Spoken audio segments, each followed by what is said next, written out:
All right, can we see each other? Good evening. It's a bit dark in here. You meet me at the end of an experiment to see how long we can run the batteries for on this boat. It's kind of an interesting thing to do because gosh darn, it keeps happening at sea. So why not do it in a more controlled situation and understand exactly what I'm dealing with, rather than all the science in the world, all the calculation in the world.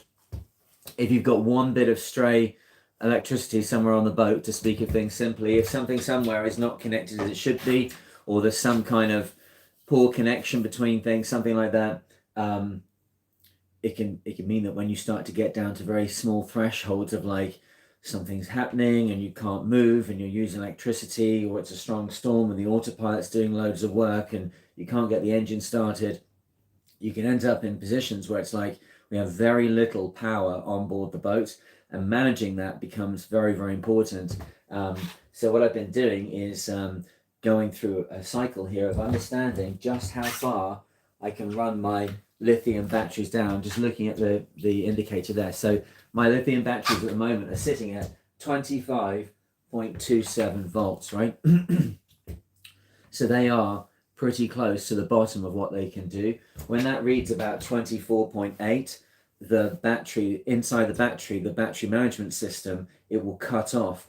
It will cut off the power completely. So if, like me, you're from like 1990s tech, essentially, the idea in your mind of like how the power is going to run down and how things are going to go in the event of an accident does not equate with how these perform. So it's very important to like learn new information when you have, you know, new kit that you're starting to work with. Give me a second here. I'm just going to grab some water.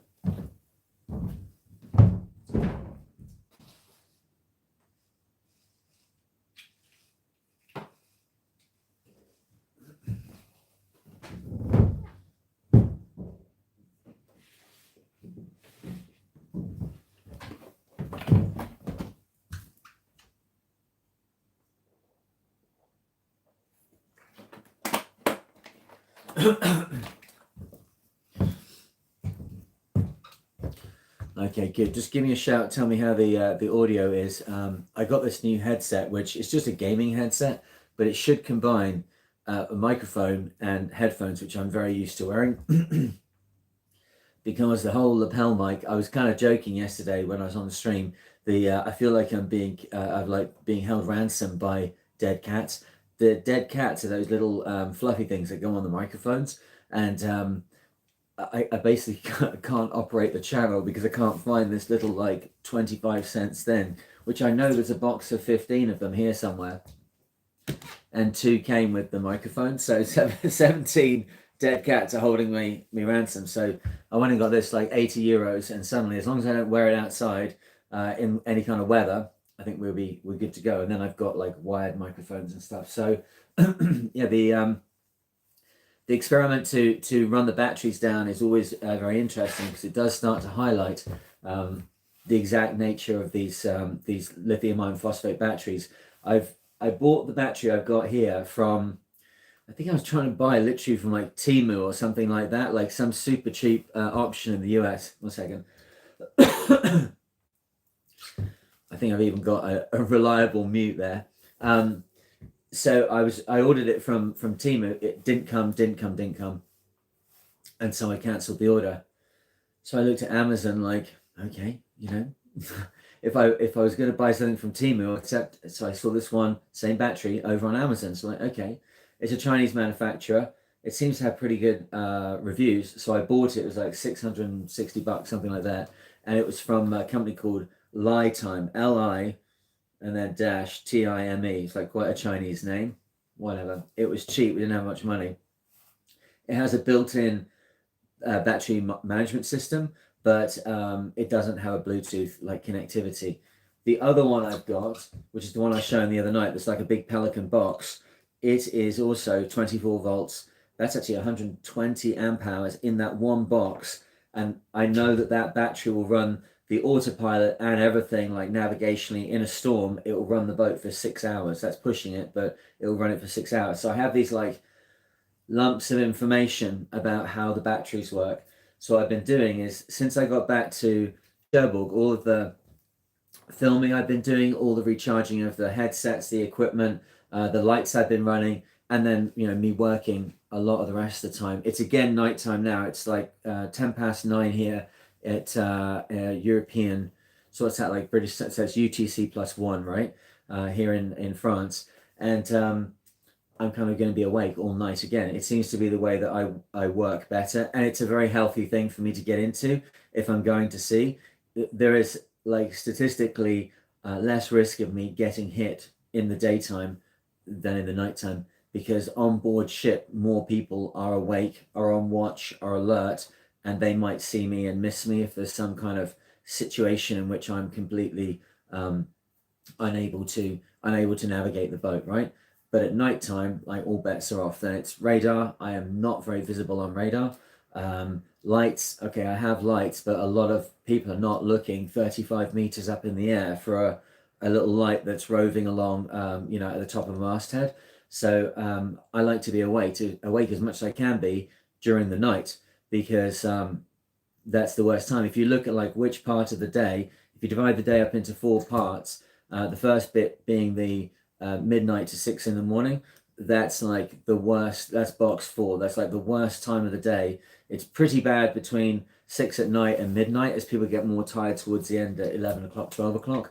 But if you look at where all accidents happen, it's in box 4, which is a rule that applies to many things. There's often 4 ways that something can kind of the way it can end up, and box 4 is always like the worst option. That's a piece of kind of slang I've picked up as I'm going along. So to be awake and actually be alert in box 4 means that I can sleep when everybody else is, like, statistically a lot less likely to be making mistakes, which would be more between like mid-morning and mid-afternoon. That's a great period of time where people are alert. Actually, around midday is not so good, because obviously people have either eaten and they're feeling tired, or they're engaged literally in eating. But you can look statistically when accidents are less and more in maritime studies. So for me to be awake between midnight and 6, absolutely fantastic. The lights have been on. I've been recharging all the stuff, doing the streaming and everything else. And I've run the boat from arriving here, which was the 3rd of March, to today, which is the 13th, for 10 days. Those 2 batteries have basically provided all of that power. So in terms of hotel loads on the boat, which is, it's a manual pump toilet, a bit of running the water pump. I haven't been running the inverter. I haven't, because I've been trying to conserve power. I've been trying to demonstrate to myself, like, okay, if you're just on the boat and you're just sailing along, how long will this stuff last for in the event that all the power gets lost on the boat, or it's a long term, like, okay, I'm going to have to rebuild the main engine. It's going to take 7 days. I actually can run all the hotel loads on this boat for 10 days. Is a very useful piece of information to know before you get into that, right? So yeah, I'm happy to be back on a nighttime schedule. I've been running the boat therefore at night with all the lights on, and I've learned on these 2 batteries I can run 10 days. The suitcase battery is my, like, reserve battery. The other one, the lie time battery, whoever those people are, as a completely separate thing, as I've never mentioned anything to do with this before on the channel, the company got in contact and like, hey, do you want a 12-volt battery to sponsor? We're going to sponsor you a 12-volt battery if you enter a fishing competition. And I was like, so I talked to my AI thing, my chat GPT thing. I'm like, this doesn't seem like, surely we can have a better outcome here. I'm like, hey, look, I actually know your battery. I'm happy to talk about my experience, which is very good. And why don't you sponsor me a 24-volt 100 amp hour battery instead, which is kind of like for like almost, in terms of how much money they're willing to sponsor. And I'll just tell people what is my experience, and they're like, cool. So like, great. So I can now say I can run the boat for 2 weeks, hotel loads only, when that battery arrives. But we will be doing a bit of like adding fuses and selectors. One thing I'm very aware of is that I'm not harvesting as much energy as I should be. A hydrogenerator for the back of this boat would be a total game changer. Now, I think that when we bought the boat, a hydrogenerator was on definitely was definitely on the cut sheet for this boat. And when I got on board, it's like, huh, there's no hydrogenerator on this boat. And then you like open the engine compartment, like, oh, there's no generator on this boat. So we negotiate with the owner. We get a good discount down from where it was. Like, hey, where's all this equipment? You know, that's cool. He knew that was coming. It was great. He and I did that deal like literally so fast. It was crazy. So no problem at all. But now it's like, well, we saved the money, but don't have the thing. Where's the other thing? So I'm not harvesting as much energy I could do. The boat is wired to have a hydrogenerator, like that'd be like a Watt and C generator, and they can run pretty high. Like to run one of those at 15. Hang on, what's the output on those Watt and C? Are they running 400 watts or are they running more than that? It's about the same as a wind generator, but obviously, like on a boat like this, you're in a bit of a funny situation because the speed that we're going is a little bit of a problem for those kind of generators. If you have one that is like the standard model, it's going to have a pitch on the prop, which is set up for it to have a lot of torque from whatever work it's doing in the water as you're pulling it along, from a boat that's doing 4 knots, doing 8 knots, doing 10 knots. In fact, that one goes up to about 14 knots, the cruising one, right? So it's like, great. What happens then when you push that same thing and I'm doing 21 knots? It's like, something going to bust, right? So they have a different pitch on the propeller for boats that can go faster than that. Great. But I'm only doing 21 knots, like very briefly. Like any boy involved in any kind of sport, you're like, I'm going to tell you about the most fastest speed I go at. But the rest of the time, it's like when I'm just delivering the boat or something, at the way the boat is right now, I would deliver the boat at like 10, 12, 14 knots. In that bracket, I'm like, that's cool. I'm not going to push the boat faster than that. If you're going upwind, you're never going to go more than 10 knots anyway. So we can upwind, we're going at the same speed we'd go at, whether I was delivering the boat or racing the boat, to be honest. Well, maybe a bit off, I guess, a bit off the wind. That just depends on course. That's not a problem for the boat. But like going downwind, off the wind and stuff, if I'm on my own and delivering the boat, I'm not like powering up the boat until we get the rig done, until we get the all the little jobs done and can get on deck and really kind of set up the deck for solo.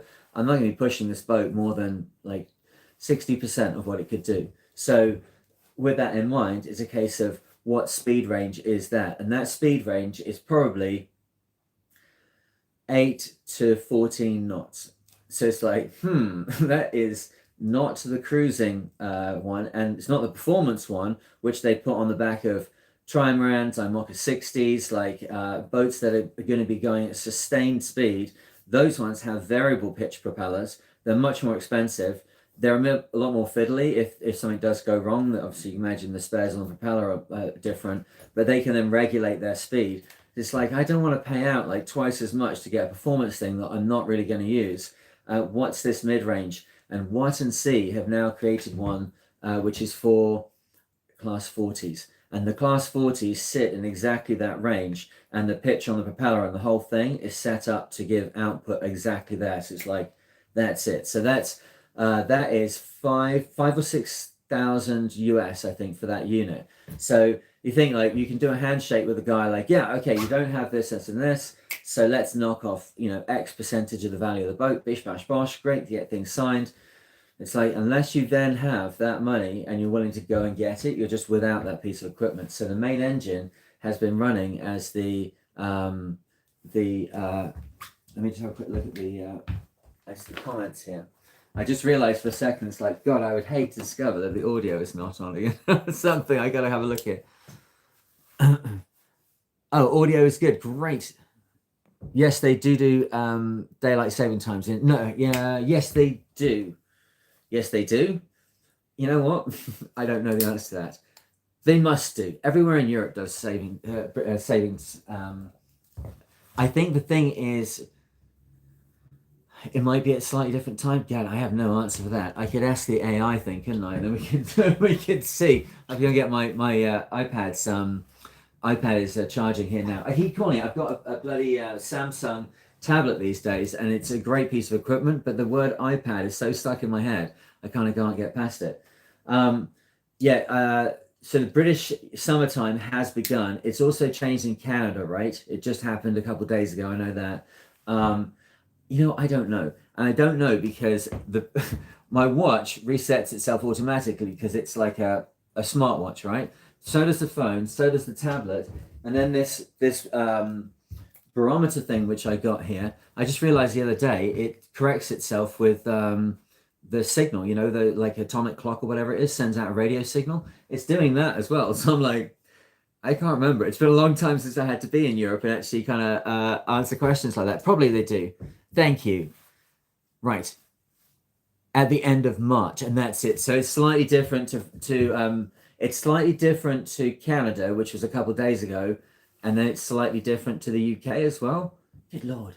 How funny that these things, which are such a big part of learning when I was, being doing the yachtmaster qualification in the UK like 20 years ago, that had been uppermost, right? All this stuff gets stacked further and further back in the attic. So the batteries then, a new battery has been sent, staying longer here in France. I've been feeling a little bit guilty about like, how long I'm staying here and get it done, but like every day has been so much work getting done because because I'm just on my own and I can just get along and do it, right? There's no distraction. And the streaming thing is great. If I can actually kind of make this work out, that maybe take parts of it and make normal videos out of them. Some people are not following the streaming. I have to say, there's very few streamers that I follow.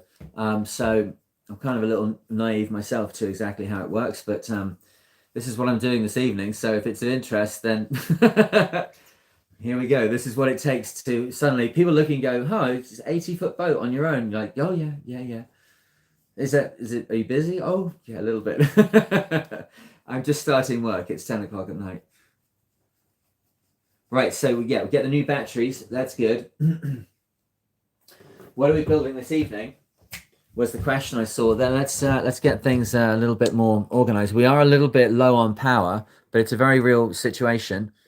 Low on power being we have diesel, the engine's running fine, no problem at all. But lights wise, we've got basically what the batteries were able to get from just 3 solar panels today. So 3 solar panels on this setup is oh, hang on, I can do something here to make more light. I had to cover this light up the other day because it was so bright in the that's better. It was so bright in the when I was standing there that I had to cover it up. Now it's useful to have it uncovered. Yeah, the 3 solar panels that I've got on deck here, basically everything on the boat is 24 volts. So if I my concept was with getting the 24 volt batteries is if the alternator is 24, the entire lighting system is 24. The batteries themselves are 24. You're not getting issues where you've got lots of batteries in a chain and they're not all charging equally, which I've had that a lot with lead acid batteries.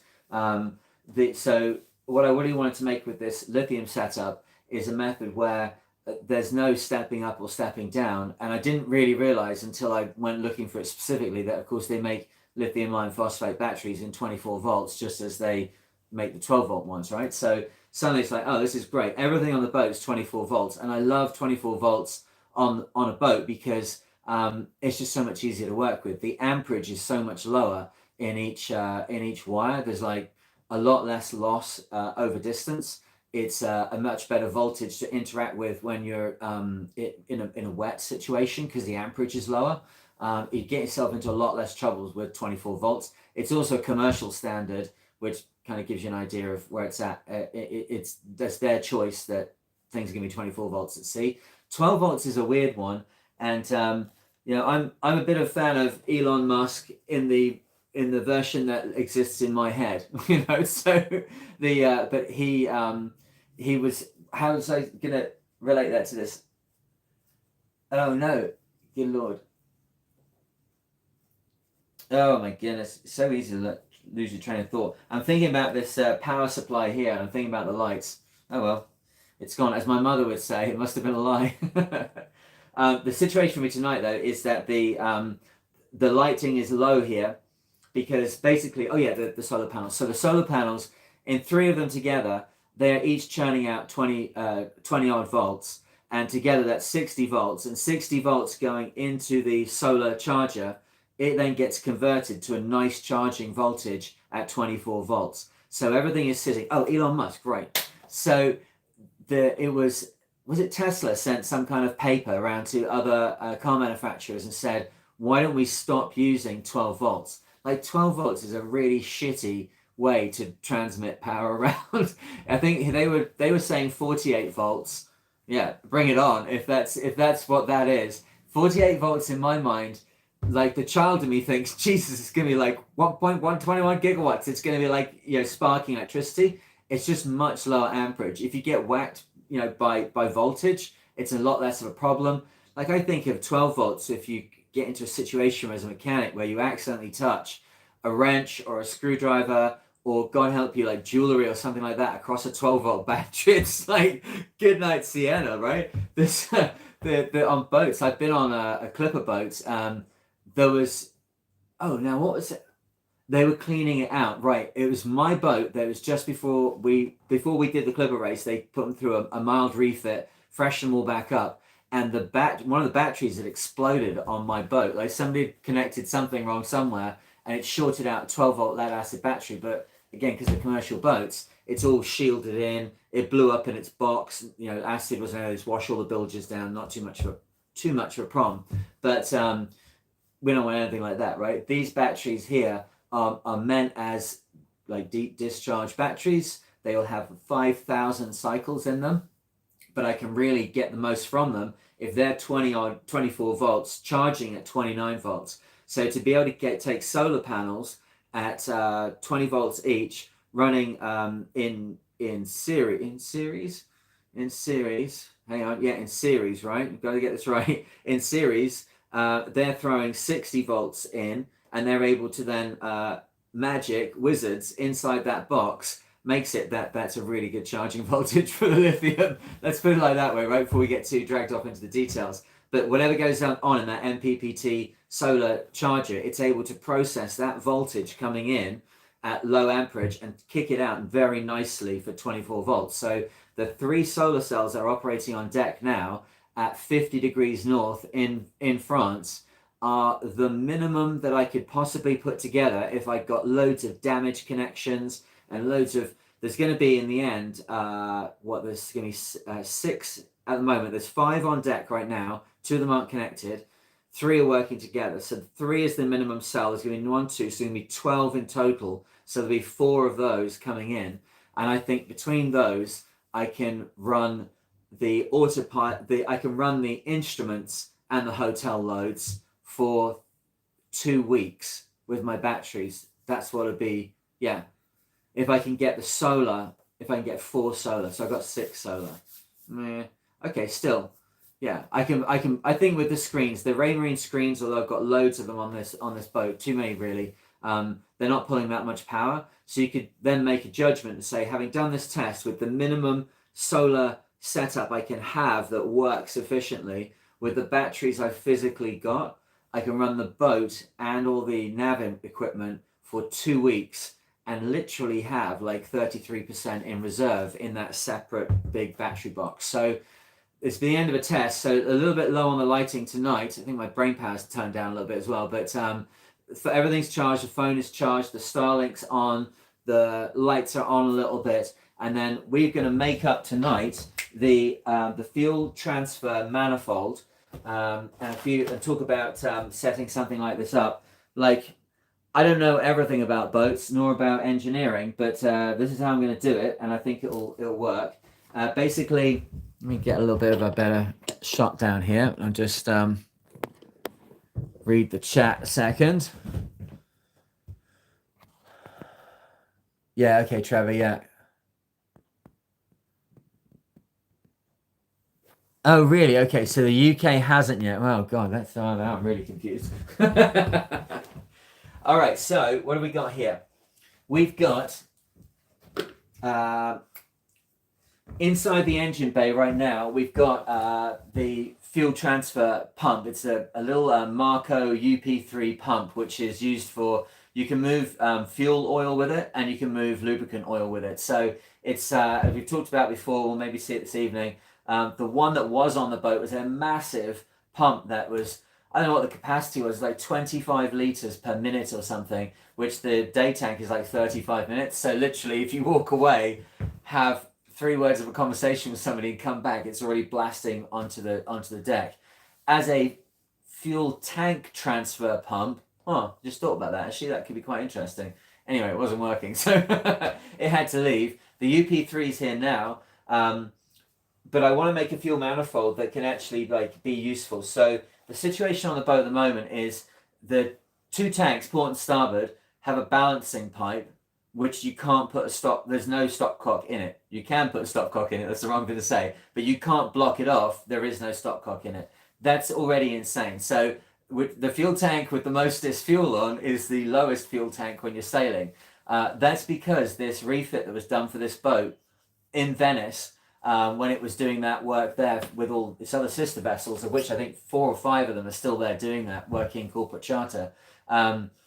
You wanted to have balanced tanks, right? At the end of whatever little bit of flat sailing they do around in Venice, they come back to the dock and the boat is then, you don't want a situation where there's fuel in one tank and not in the other tank. So they have a common deck fill that goes in and then it goes straight off.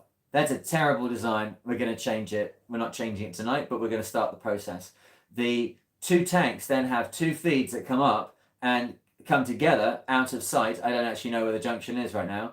And then 1 pipe comes from them.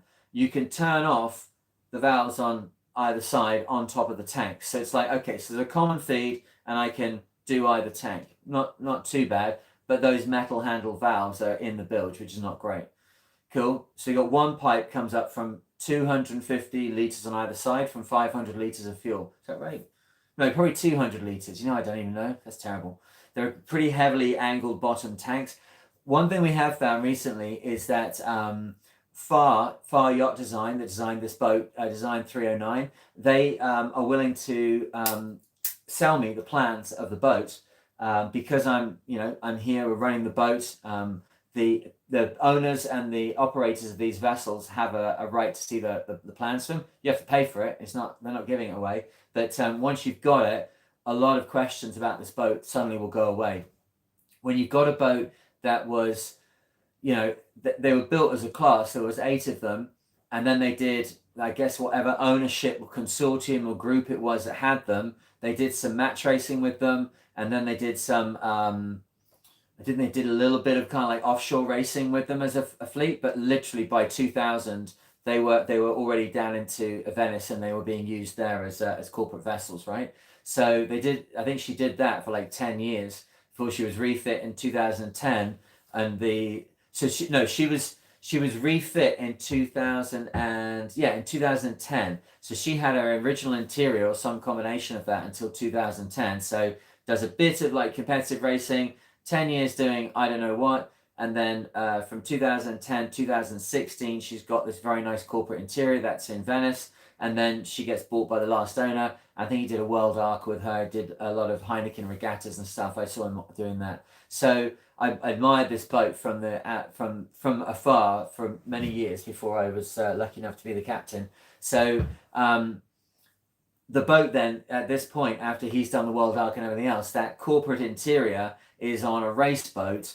Like, what's the ownership line through here where somebody somewhere had the real details of like this boat? No one's got the plans that's in this boat's ownership line. So you got to go back to the designer, and if you've got the credentials, you can then buy the plans. So when we get that, I'll be able to answer the question, what's the tankage accurately? I think it's about 200, 220, something like that. Oh, here we go.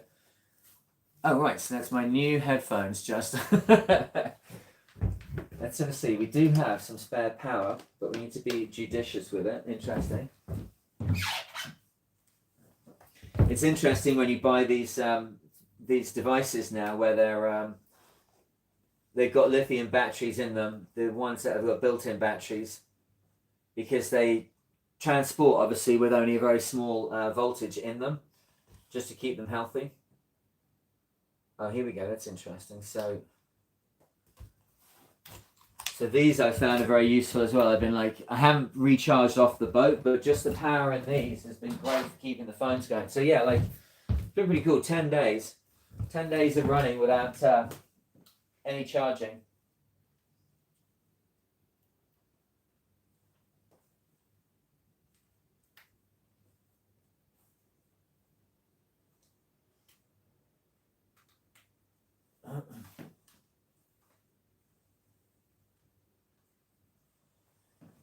All right, cool. It's a great thing with the Samsung tablets that my headphones are now charging from the tablet. You can ignore the white guy, the little white battery in here. He's we're just using his cable for this. He's flat as well. But look, the tablet has taken all the charge from the battery, but I can get it back out of a tablet. The thing with the iPads, I used to love my iPad, but they don't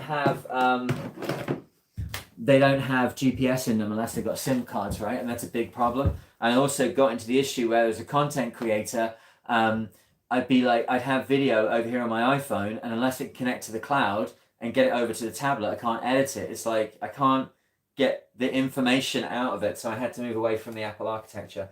Okay, so for me, yeah, this evening, getting this together is going to be super important. We've got the 2 tanks, I think about 225 litres either side, something like that. And then there's what I would call a reserve tank at the back. There's a big plastic 120 litre tank, which then brings another feed forward. So at the fuel transfer pump, you've got one feed that goes down and has this T arrangement. And then you've got another feed that comes from the reserve tank. So you've literally got like main tanks, reserve tank. Okay, great. And then previously, that went in the fuel transfer pump and then went into the day tank. And the day tank sits above the engine. It means the engine is always gravity fed for fuel. There's no fuel lift issues where the engine's actually trying to sip fuel from the fuel tank itself. Because obviously, if the tanks slop, then it's gonna be a problem, right? It's gonna be a problem where the engine starves itself of diesel. So we pump into a day tank, and then we can really monitor the fuel consumption, and we can also use it as an opportunity. It's a stripping tank. So a stripping tank is where you have, obviously, water sinks to the bottom of diesel. So if you have a cone shaped tank, as this one is, all of the moisture that's in the water, what have you, collects at the bottom of the tank and is immediately pulled into the fuel strainer. It's not present anywhere else in the tank. Another kind of stripping tank you get is where it has a low sump, and then it's got a little stopcock, and you can let diesel out. But it's like the thing that saves most of it is the strainer. That's why it has a replaceable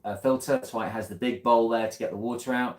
If you're getting it from basically, I have to say on this boat, most of the time we refill the tanks, probably more than 50% of the time. It's doing it with jerry cans at gas stations where people are filling their cars, because we can't get alongside most fuel docks. They've always got about 2 or 3 meters of water. And it's like, it's not going to happen. So we just have a methodology of moving stuff. I say we, it's I, but it's often we'll do it when there's a crew, right? So we've got a crew on board for Newport Bermuda. Newport, getting a fuel in Newport, like it's pretty clean fuel, right? But in Bermuda, I wouldn't necessarily go to any fuel dock other than one that's in St. George's, which has got, it's the gas station on one side, it's the fuel dock on the other side. And then you know it's really high quality gas. Otherwise, diesel, sorry. Otherwise, you can have moisture in it. And then if it's in the tanks, it hasn't been thought through, the tanks suddenly pick up a glob of it when you're in an emergency situation, then you've got more problems than you thought you'd have. So at the fuel transfer pump, we've got one pipe that comes from the main tanks, and we can select which one that is. And then we have one pipe that comes from the reserve tank that's in the lazarette. All the returns from the diesel engine, from the main engine, go back into the day tank. So on a diesel engine, as we were saying the other night, when it's pulling fuel, it pulls the full amount of fuel it would require for maximum RPM, but it only uses a certain amount of it because it's not at maximum RPM, so it sends back that fuel. When it sends it back on this boat now, it sends it back and puts it into the day tank, which is fine. I have no requirement to like fill the tanks to try and get ballast moving around. It's all way too close to center line. It's not real. It's just the tanks are where the tanks are, that's fine. We pull it into the day tank. The day tank's the one that we monitor. It's a stripping tank. It's got a strainer after it. But there is an opportunity to have it where the returns go through another fuel filter. There is a possibility of having a connection on the manifold that allows me, if I've got fuel which I think might be dirty, I might do a polishing pass on the fuel with what's in the day tank going through a fuel filter.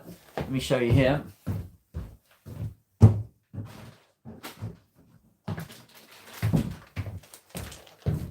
This is the one we saw the other night. So it's got a little body on the top of it there. Let me get out of the bag now. And I guess the only thing I'm not sure of is where I guess we have another one of these which is on the boat, which was the primary fuel filter for the generator when there was a generator on board. It's probably going to have the ports that we require to get in here. I think this one's got separated from its hardware over time, but I'll double check and make sure. That looks like, is that not meant to have something at the bottom? No, that's okay. That's okay. All right. But I can do a polishing pass. So the fuel transfer manifold then has to do a few different jobs. The old one, as it was, it just had two forks on it. It had, you could select the main tanks or you could select the aft tank. That was these two, and I've kind of already started to reappropriate everything into new configuration. We're going to have tonight, we're going to put it together. So basically, we're going to put it together so that we can get going with the project. Although I'm just thinking, Gad, it's Friday and I ordered the parts. Just thinking I'll have to drain it all to get the new piece on. Well, that's the price you pay, I guess. This is going to be coming from the this is one here. Sorry, this is going to come from the main tank stand with a blue handle on, and the one that's coming from the reserve is going to have a red handle on it. And then what I want to add, and I've ordered the parts from the chandlery, is take this down and put another spur here, which then gives us this valve with a very, very small nipple on it, or barb on it rather, which then I can have a long hose which can go separately to any tank and get the very, very little bits out of the tank. Sometimes when you're in an emergency situation, you can be in a situation where there's fuel in a tank and you can't get to it. So if you've got a hose that will go from the manual pump or from the electric pump, and you can take it to a tank and sup up little bits where you can take it and put it into a jerry can, empty the jerry can.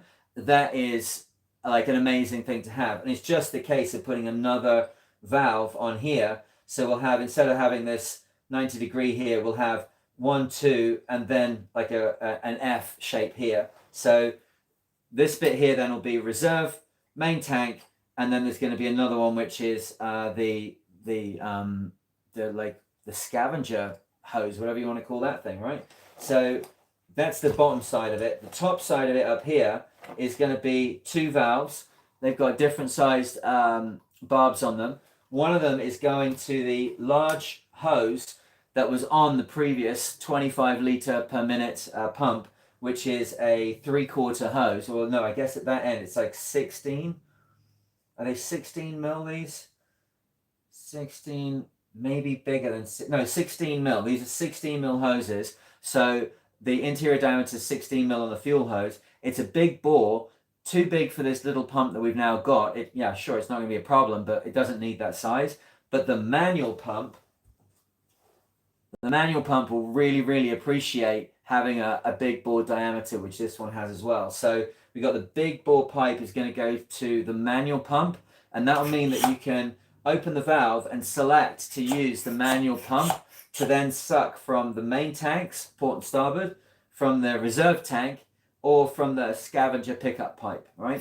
This was not part of the boat before, but having a manual pump, as Camilla and Tom that often are here that did Iceland to Canada with me around the edge of a superstorm, that was a pretty interesting time. This pump can easily satisfy the diesel requirements of this boat, no problem. I've used this already for a couple of years, right? So manual pump, and then on the other side, a slightly larger size fitted to the 12 mil pipe that goes to the UP3 transfer pump is going to be this guy. So we've got two different ways of pulling fuel, and we've got 3 different sources. Well, I guess 4 different sources, but 3 different sources of where we can get that fuel from. Hang on, I think I'm selling myself up the river here with how I put these valves together.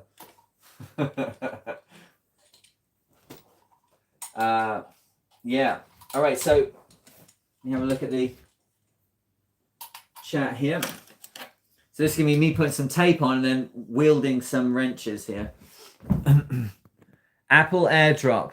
Apple AirDrop is not a bad idea, but if you're doing video, it is not stable past 1 gigabyte. I will do my mastermind seat in the in a hot second. I've had so many, like I've had lots of adventures. I've tried to film lots of them. I've had so many opportunities to kind of like hit the hard edges. So Apple AirDrop, if it's a photo, if it's a load of photos, no problem. If it's like 30 seconds, like, hey, watch this. But if you're like filming yourself doing something on the phone and they're waterproof, they're easily charged, you know, they're brilliant like cameras as well as anything else. But then you want to go inside and edit it on something where you can see things over 1 gigabyte, not going to work. All right, so that'll be okay once it's got tape on and I can kind of regulate exactly the pipe positions. So get that on there. Yeah, I'm really wishing they had exactly what I need, but they only had a couple of... Oh, you know what? There is another... That's a bit dumb, actually. There's a fisherman's chandlery just next to me here. I should have checked, but they don't have... They actually have more like fishing nets and stuff like that, like the actual gear for fishing. All right, so, and there's a fishing school right here, right next to the boat. So we've got then this one goes to the emergency pump that's over here. Piece of hose, 16mm hose here, and then up into the day tank. And then this one goes across into the UP3 transfer pump, and it's appropriately sized to go up and into the day tank. So I can choose, I guess we turn off the emergency pump most of the time, have the electric pump, we have the reserve closed off, and then we have the main tanks, and I select between port and starboard, and I've got to find some way of stopping that balancing pipe from the old commercial charter from balancing the tanks all the time, which is a disastrous thing for for me as a sailor, where everything's in the low tank, of course. All right, so I think I've got one more valve here. I've ordered another valve from them so that I can have a nice, you know, kind of have them looking the same, I guess. I didn't get this one replaced. Like, it's a 316 stainless T-body. Why would I replace it? Like, just for aesthetics? Like, whatever. So it's going to have the other bronze one down here, and then it'll have another valve here. We got one here. We got another one coming. So it'll be pretty cool. It'll look good. Okay, so that's that. Where does the chopping board come in? The chopping board is what we're going to mount it on. There is a position. So make sure I can do this. Got to change the handles around. Okay, a few things to do there.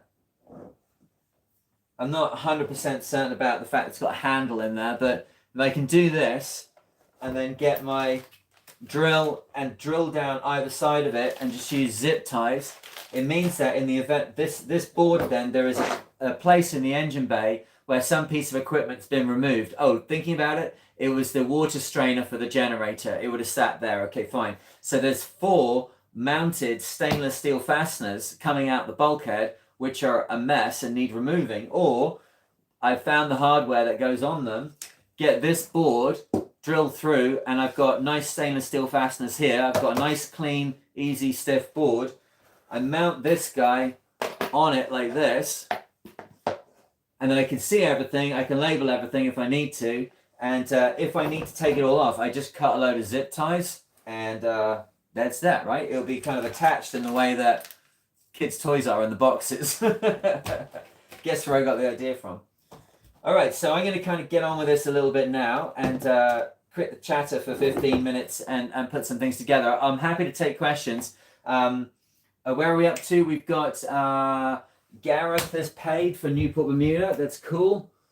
So I put his up here. So we are people interested in what's going on. We are now, Gareth is down. We have Hamish and Ian, which are yet to commit to what's going on. Ken is good to go. Ken is, hang on, sorry, Ken does not need the info pack. I guess Ken's got his info pack, and we don't have to worry about Ken because it's Ken. Okay, cool. So we've got 14 people. 14 people. Whoop, I'm over here. 14 people now on the Newport Bermuda race. 2 still to commit to that. We've got 6 places left. So at the moment, if I get those 2 last payments in, I've got enough for collecting the sail, the A2, which is at the sailmaker. I didn't have enough money to get the boom bag, the boom cover repaired. It was like 800 euros to repair it, or 2,000 euros to get a new one, and it's pretty pooched. So it's like, what I actually want is a boom bag, and then that can have something Velcro that goes on top. If I'm going to put 2 grand into something, or even 800 euros into something, let's put it into the thing we're going to have for the next X many number of years. I have 2 of them for a boom this long from the Open 60 sitting in my shed at home. So we can go in the spring, get it, put it straight on the boat, get the mainsail tucked into it, make all the lazy jacks, all that stuff. And at that time, I'll then have some Velcro put along it, or a zip put along it. So then the sail is inside the boom bag and you zip something on top when you're in port. So I wanted to do that. We didn't do it this time. I think I've saved the money in the right place. The mainsail track, Jeff was in contact with me. Jeff from the Fastnet crew. Hello, Jeff. Jeff has got a very special position here. I was talking to him when he did the Fastnet with me. We did the 2025 Fastnet, and he was saying he clicked on my video, my first YouTube video, which was how to fold a Kern mantle rope.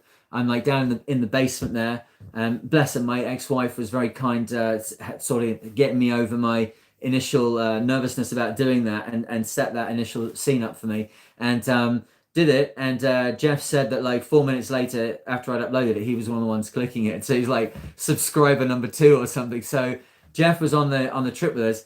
Anyway, Jeff got in contact and said that he's got a mate. Oh dang it, I haven't got.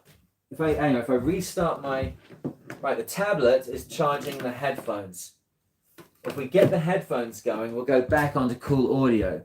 Headphones charge really quickly. It's likely that they've already charged enough. Okay, cool. So let's try this. You see how my brain works, right? So if I go on, they should be on Bluetooth.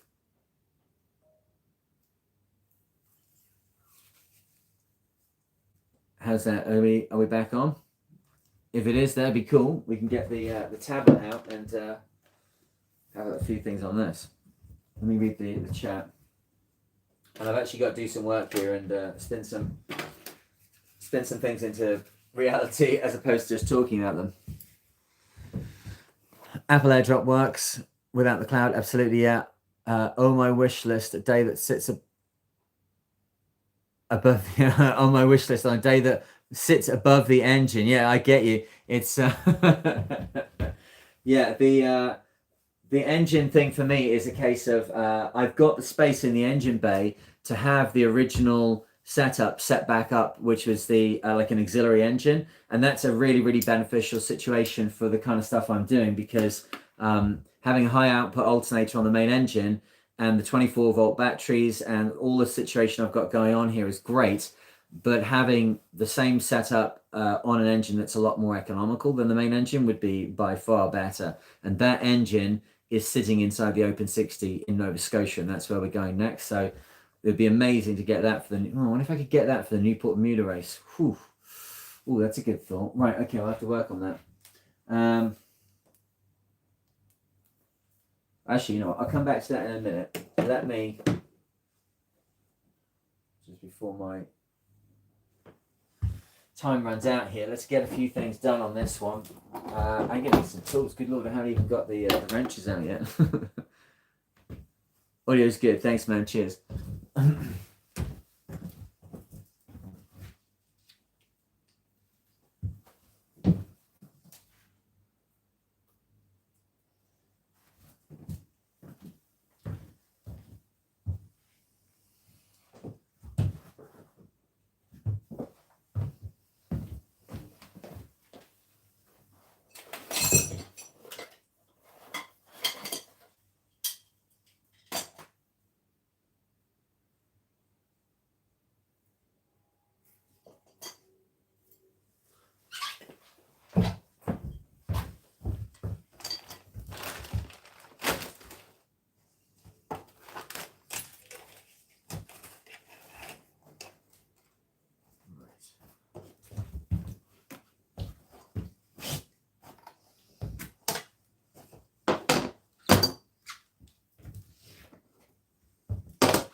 We need.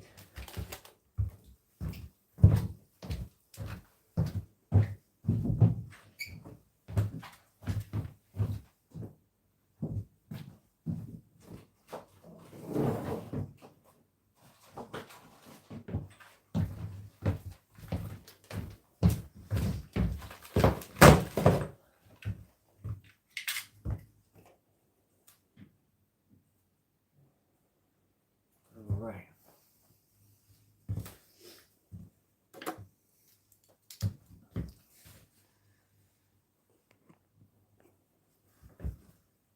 Good. Whereabouts are people watching from tonight? There's see about 10 or 11 online. That's pretty cool. Hello. Thanks for the thumbs up. It's always interesting to see where people are when we're doing these things.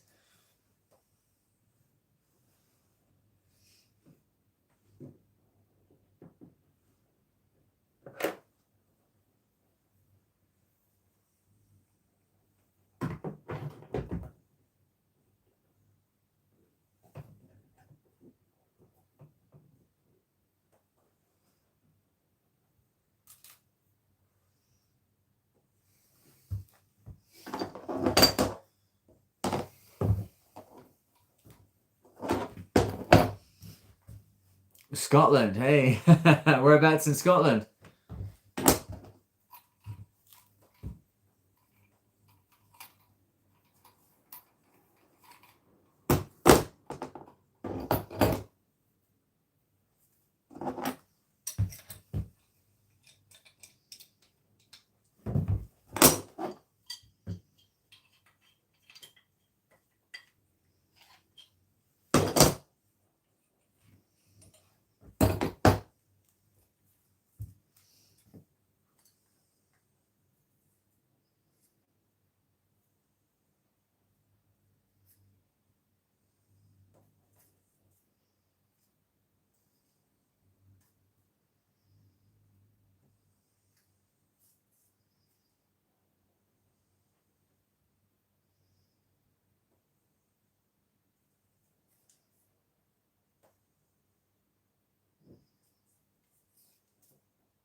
Inverness. Lovely, lovely. Oh, Los Angeles. Hello. Oh, Van Zeitz. Hey, man. How's it going? I might be out that way, actually. The chap that I work for when I'm not here on the boat, he has properties out in Los Angeles. We kind of go there, I don't know, like 3 or 4 times a year. Look on the house there.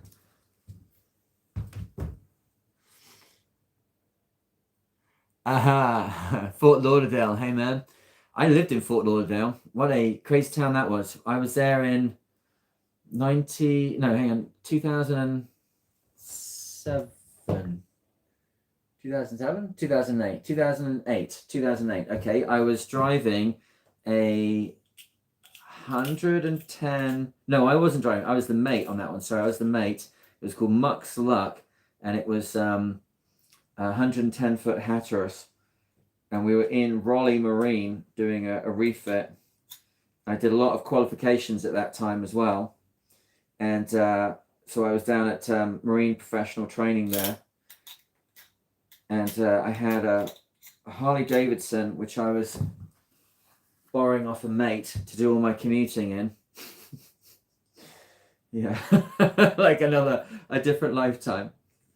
Great town though, great place to be, like pretty much all year round, right?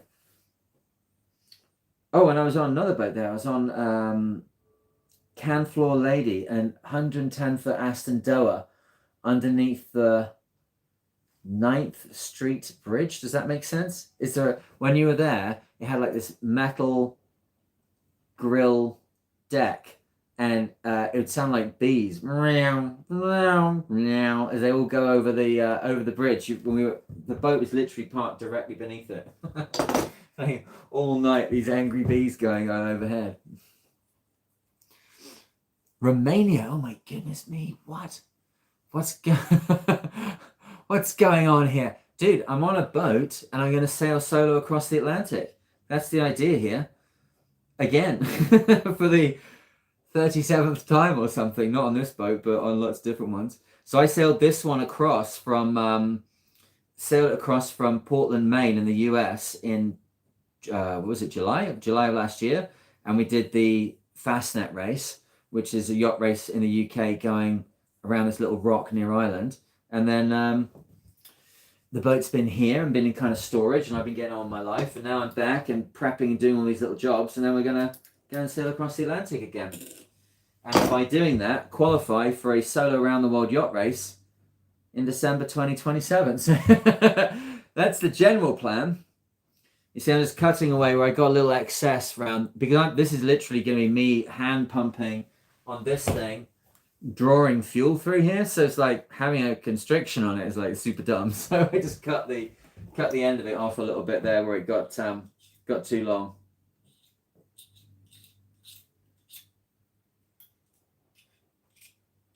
Romania, my goodness me. It's a crazy thing with social media now, right? You can just suddenly be talking to someone from the other side of the world. And one thing, I've traveled all over the world, right? I've traveled to I think I worked it out once, 66 countries. And I haven't been to any new countries since I worked that out. No, okay, so 60 odd countries. And if you think about living there somewhere for more than 3 or 4 months, see a couple seasons go past, and I've lived in 12 or 14 countries, and that's not including being on boats, which are in countries and might be in countries for many months, but it's not really living in the country, is it? So people are great. That's what I've learned. People are great everywhere. There's always dickheads. There's dickheads everywhere, but everyone's pretty damn kind, pretty damn nice everywhere around the world. So the more we start talking to each other and communicating, then the better, right? It's a lot harder to get fooled into thinking that the other person is the enemy just because they're different.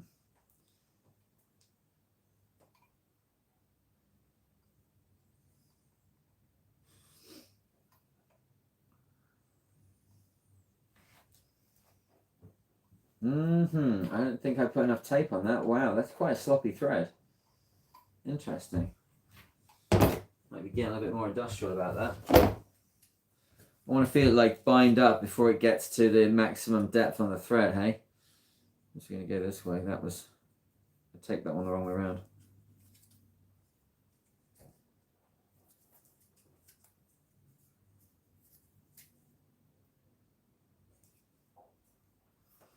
Oh, we're trimming some off there again.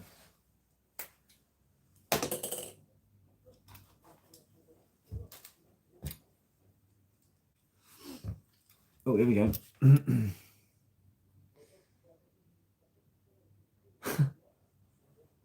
7th Avenue, right, 7th Avenue Bridge. You live just right by there. That's crazy. I learned to drive a left-hand drive car, in your neighborhood then. I remember we got our first left-hand drive car when we were there. And I was like, okay, I'm just going to go and drive around this neighborhood and try and learn. Okay, it's on the other side. It's on the other side. Yeah, very, very interesting. Fort Lauderdale. It's so funny. One of the things I was doing with my my AI the other day was because of the system I'm running with the ChatGPT thing here, it allows me to compress and condense huge amounts of information. So as someone who's moved around a lot, my life has been a bit like a kind of badly edited video for many years. So I had the opportunity the other day. I was like, I'm just gonna lay all this out once and get it all compressed, and then at least when I'm talking to the AI chatbot, it at least knows what it is that I've done, and I can ask it questions and just for once set, oh yeah, I was there then, and then this was happening, and then all right, then we moved there, and it's been really good actually. I've been enjoying having those conversations the last couple of days.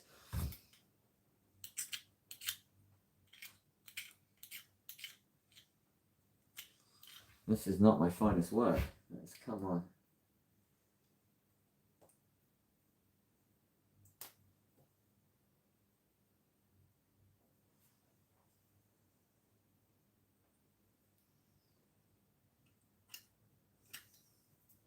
Fortunately, the thread width in that area is just less than the tape, but I've got to lay it on hard so that it seals up properly.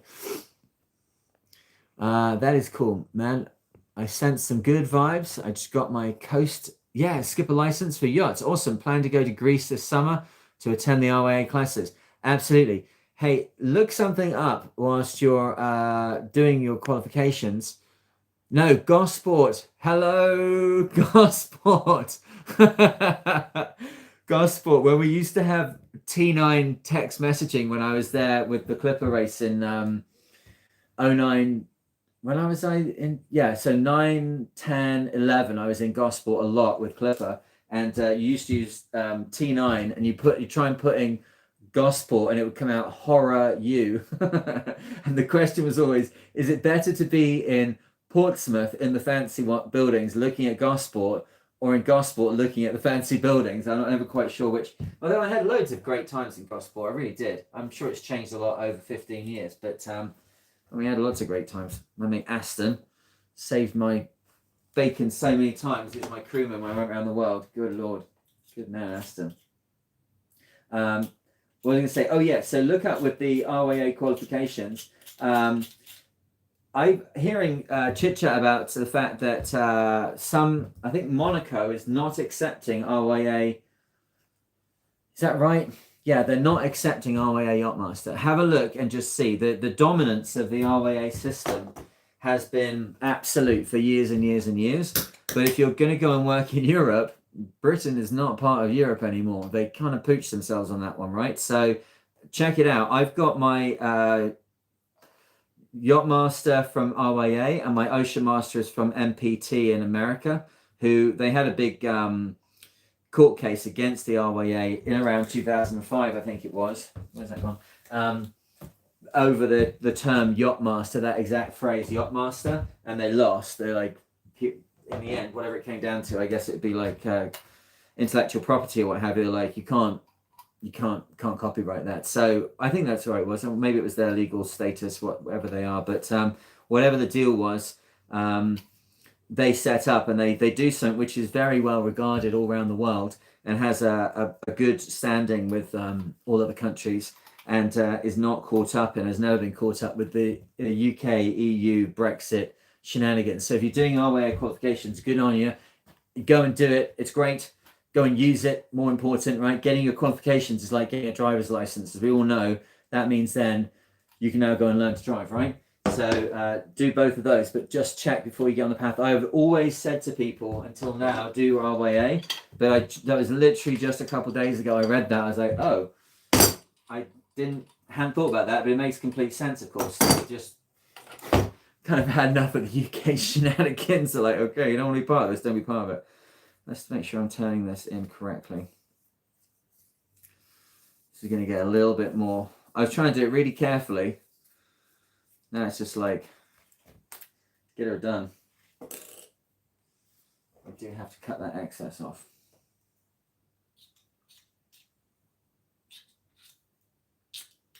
Oh, it's such terrible, weird stuff to work with when you suddenly have to start messing with it. You don't want to have to touch this stuff once you've laid it on the pipe.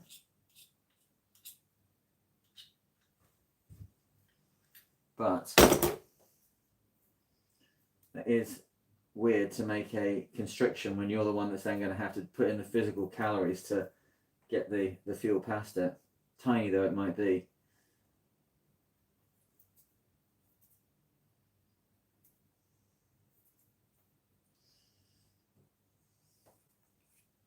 Maybe my determination to make that point will go away as reality sets in of having to do many more of these. What?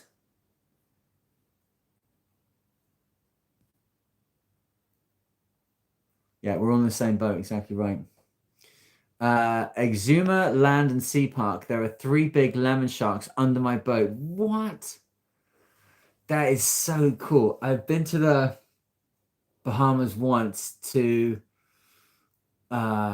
something island. Paradise Island, is that right?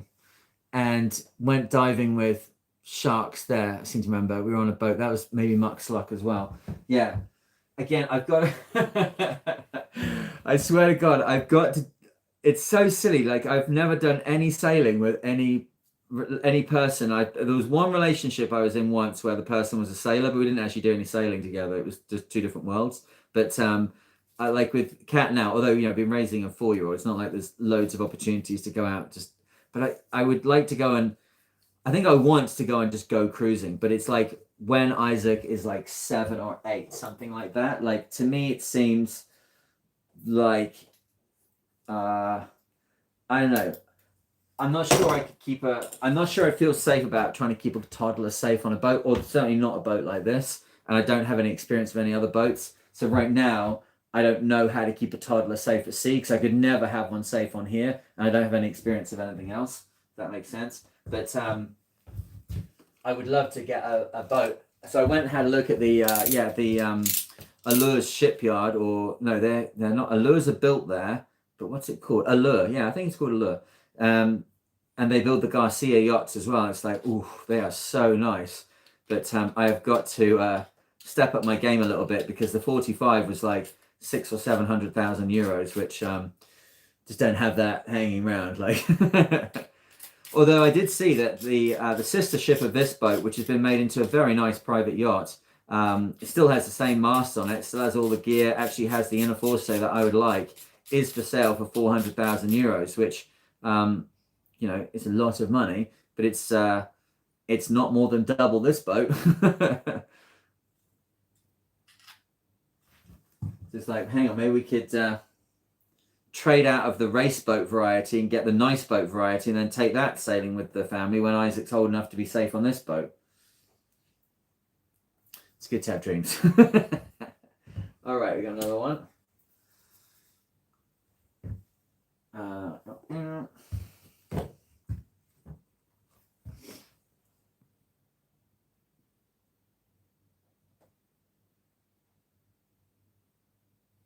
Yeah, no problem. Okay, we'll talk about RAA a bit more. Kiv BB. Are you in Canada? Yeah, a Velcro and a baby grow. Yeah, exactly. Mahi head. There's the other courses that I would do if you're going to be on a boat is anything that's like practical, building stuff, fixing stuff, doing whatever. The operating the boat is definitely part of it, a very important part of it. Being able to fix stuff on boats at sea is very, very useful. That is a number one thing to focus on. Unless you can be in a situation like if you're a charter skipper or something, you're probably not having to rebuild the fuel manifold whilst you're at sea, right? But some basic level of knowing how stuff works. I'm ruining this as I'm going along. A basic understanding of how stuff works is going to set you up, certainly. And they do diesel courses with the RWA. These days with YouTube, you can learn so much by, even if you're a novice to things, you can suddenly become an expert within an hour of watching stuff on YouTube. But problem solving can often start by just having a basic understanding of the machinery. So the diesel course, I would say, is a really good one to do. If you're going to do your RWA stuff, you're basically, if you're on that course, like I'm going to do this thing, then you're going to end up needing your sea survival stuff from the MCA. And it's like, you may as well just get it early on. Just get it early on, see what that's all about, have it in the bag, because anybody wants to take you to give you an opportunity that could propel your course, your career forward. They're going to need that qualification before you can step on board, right? As any kind of paid crew. So they might say, oh, give you a job here on a boat, but you're going to have, even if you're like laying the tables on a super yacht at sea, you've got to have your safety at sea stuff, right? So I'd go and get that out of the way if you can. That'd be my one thing. And then some kind of fixing things, engine course, all that kind of stuff. Just so you've got the awareness, so you can problem solve when it comes along. Yeah. Velcro and a baby grow. I do.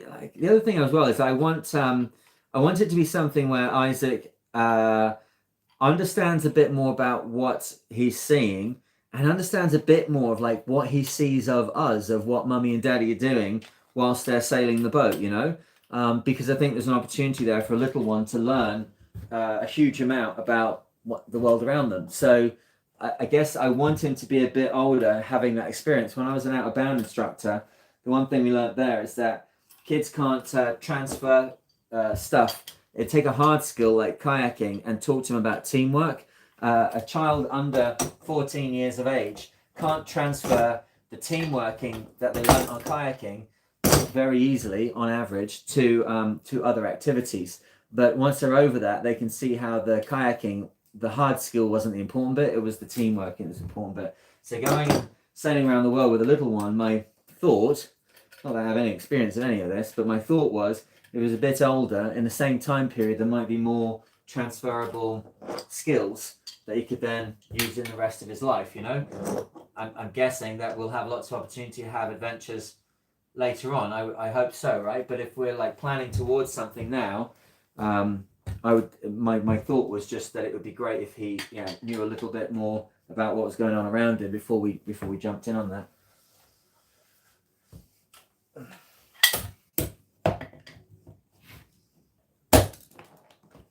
Okay, yeah.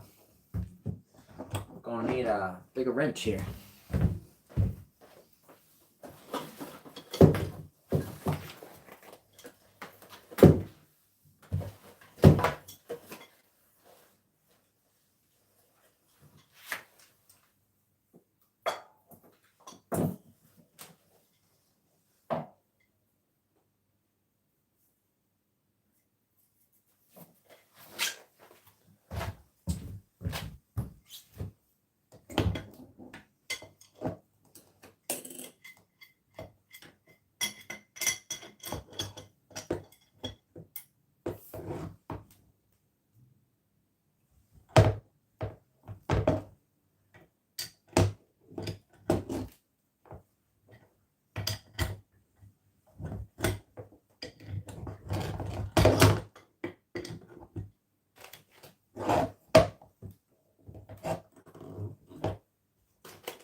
I think what we've got here actually is that I got the next, there we go. I never actually took this one apart from the original configuration. Okay, that's why it's so stiff. Yeah. When I took these apart originally, they had like a horsehair kind of thing wrapped around them. Still used in some parts of the world. It's not something I've ever used. Let me tie this up. But yeah, they had a like a horsehair variety of PTFE sealant in there as well.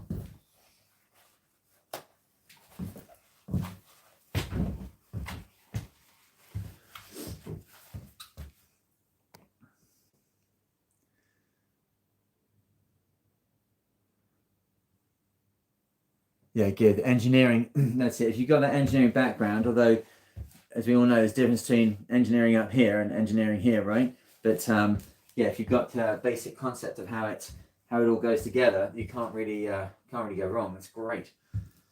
I wonder if I can rescue something off there.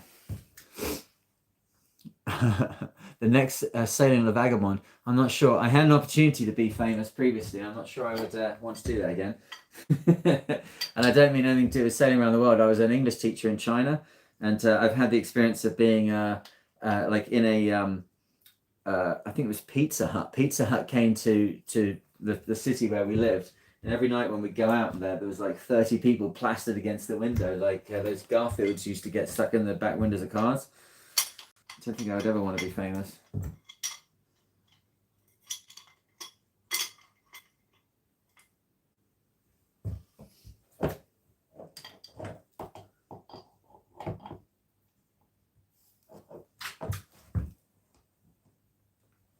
That's an awkward thing to do on a bench. Now, what we do have on this boat is we do have a vise, which is, it's a little bit complicated. It's a vise that has a clamp, and you can clamp it onto a hard surface, and then I can put it onto the keel and hold onto it there. I'll try and do it again with some kind of more focused situation here. But as we were saying the other night, it's always good on a boat to have like some knowledge of like what you can actually do to apply maximum force to something. Because if you've got a fiberglass boat, there's like literally nowhere to There's nowhere to hit things, right?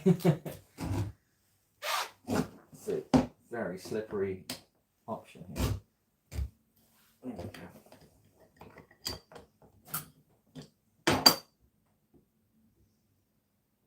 Oh man, that is original, but it's got like no tape on it. Yuck.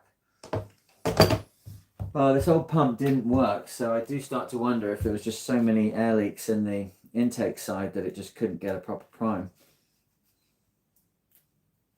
Yeah, that's PTFE tape. That's not anything weird. It's just there's hardly any of it. Really sloppy connection there.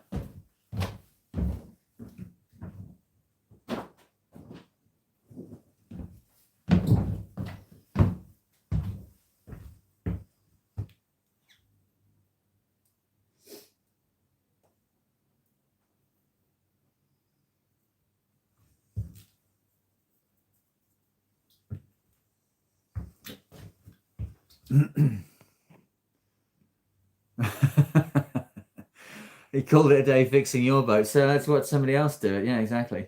You realise that none of us really know what's going on.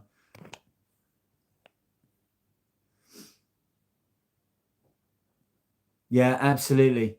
Doesn't have to be a world cruise. You're absolutely right. I bought a little 27-foot, like it's like a dory essentially, with a bit of a closed-in cabin, with the idea of it doing exactly that with little Isaac. But when I bought it, it was like 2.5. I think as a someone who's not had little ones before, I thought all the time he was further on in his development than he was. When I look back now, yeah, at 2.5, he was still got a little way to go before he could appreciate going out on a boat like that, or the fact again that I could feel that I was keeping him safe. But as 4 comes around now, as it did in February, it's a case of this kind of stuff would be perfect. That little boat is still sitting there. I'm not sure it's the best option in the end. Again, my work here is fixing boats. I actually don't want to go home and fix more boats up. And the one I bought was another project. I kind of fell in love with it a little bit, but yeah, having just a little boat of going out, that time around when new memories are, new awareness is coming and the first memories are being created, being on and around the water can be pretty magical. That's what my dad gave me that when I was little. He was more of a fisherman than anything else, but we were around the water, and then just when I was getting to about 10, he was getting into, I guess when I think about it, he always had some kind of yacht, but it was a bit of a kind of a workshop that was a boat, was probably closer to it. It's like a mobile workshop.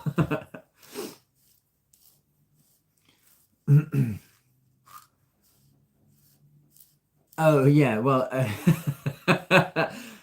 hemp, maybe hemp. That's a very maybe it was horsehair in the cushions and hemp. Hemp, you're right. I think at the time when we unpacked it, we were like, "Is this horsehair?"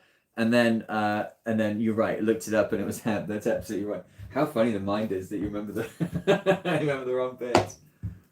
All right, so we can get these 3/4 junctions out of here, but the valve we're gonna have to run the engine like tonight. So I should be making something up here that has actual functional capability tonight. So 1, 2, 3, and then on there we can put the new one up. Got it.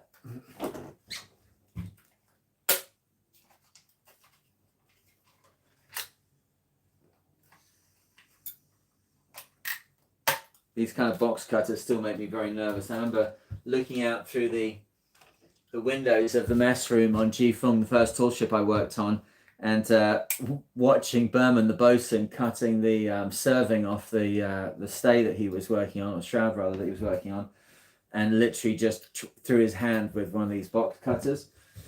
I've been very, very, very careful with box cutters for the last however many years since that was, 25 years, right? So Berman was absolutely fine, of course. He muscled into that and came out the other side no problem. But yeah, it was a pretty ghastly moment.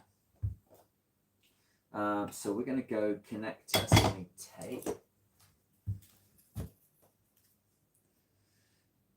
Yeah, these connectors have got a wider thread on them. It's much easier to put the tape on, and they seem to be made into 316 stainless bodies as opposed to these bronze bodies.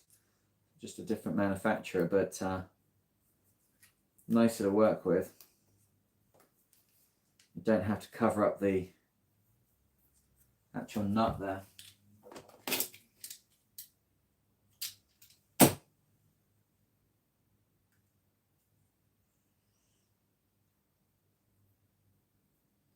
And it doesn't end up inside the actual bore of the thing. So much easier to make up like that.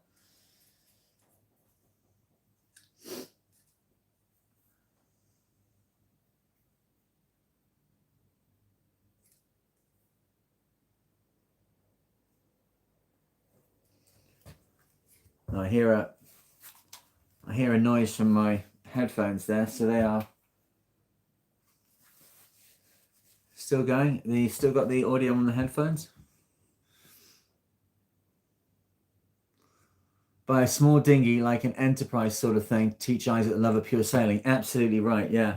The reality for me has been that actually I can check just make sure my Bluetooth is still connected. Yeah, that's cool.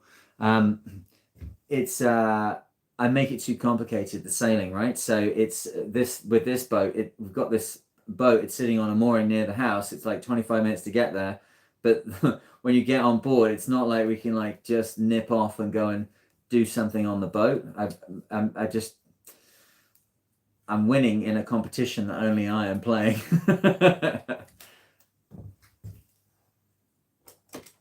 The thing that, the boat that I've had most joy from most recently is the Walker Bay, which in North America is like a ubiquitous little boat. It's super light. Okay, thanks very much, Trevor. It's a super light little boat, but the one I've got, Trevor, it's called Trevor. The dinghy's called Trevor. I went and saw Trevor, the other Trevor, when I was in the UK. He's in the storage unit there. But it's got the rib. Well, I think they call it like the rib edition or something. It's like a little inflatable thing. It makes it look like a little rib speedboat. It is the most stable boat I have ever been in. The most stable dinghy I have ever been in my life. It's an unbelievably useful piece of equipment, and then with an electric outboard on the back of it, it's very pleasant. And actually, you can put a sail up in it. It'd be a perfect little boat to take Isaac out in. And as this Trevor is going to be staying here, now what am I building? Hang on. Yeah. So as this Trevor is going to be staying here in the storage unit, and I need to get another little dinghy for when I'm back in the US, I think I might get the Walker Bay 10, just a little bit bigger. I think they still do the extra inflatable collar for it, because that's what really transforms it for me. I need to get a dinghy for this boat. Like, we're a race boat, so we don't really have like dinghies on deck and what have you, but not a race boat all the time. We can certainly take the dinghy off the deck to go racing. Obviously, I wouldn't be racing around the world with the dinghy on the deck, but there's no reason why we can't do it the rest of the time. All right, so let's get this. So this is going to be mounted flat on this board, so we want the valves. So I've already mounted that valve the wrong way around. Great, perfect. Can we solve that problem? Can we solve that problem? Can we solve the handle problem? Okay, we'll just do that.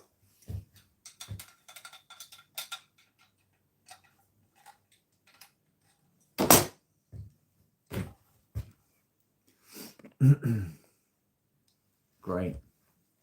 Yeah, not much light here tonight. Maybe less than I was really thinking. But if we get this connected, then we can get the engine on and running.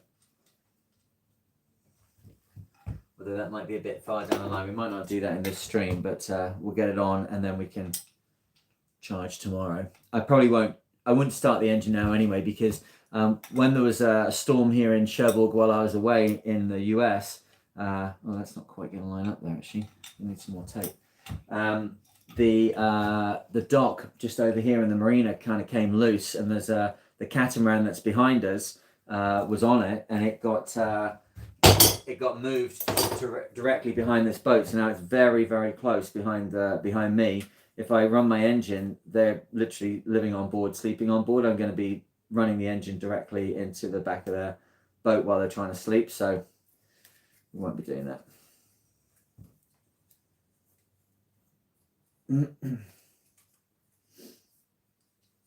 Just going to make it so that this goes tight a little bit earlier, so I can get the alignment I want.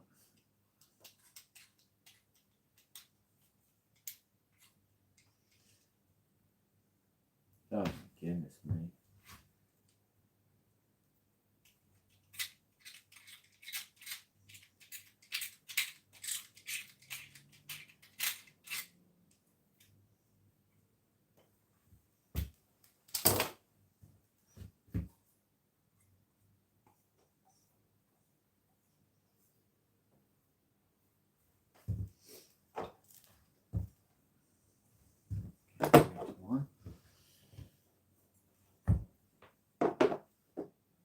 This is where we make a critical mistake. There's 3 different size valves here. 3 different size. There we go. 1, 2, 3. Got it.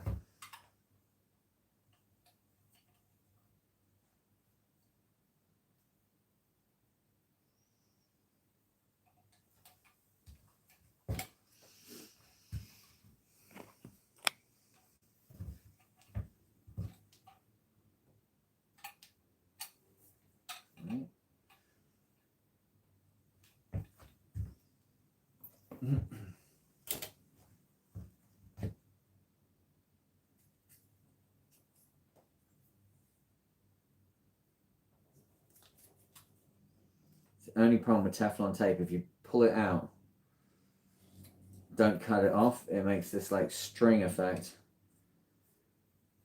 I'm just trying to use it to make a nice wedge at the end. In the US, I feel like we have pipe thread and it's slightly tapered, so you'd never actually end up like bottoming out the thread on the thing. I'm not sure if European has the same kind of situation. Who knows more about this than I do? I'd love to learn.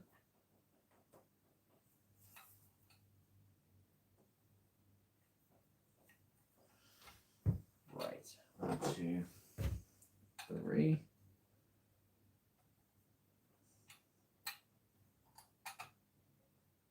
Yeah. Take that one off as well.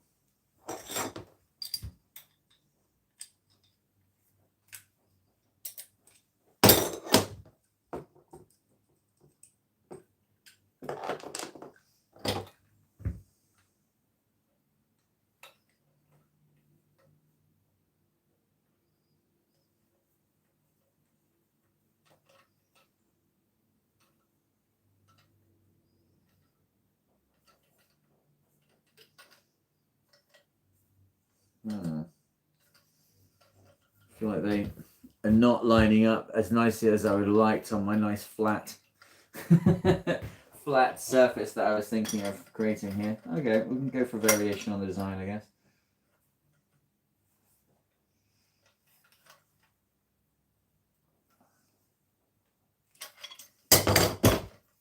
Sure.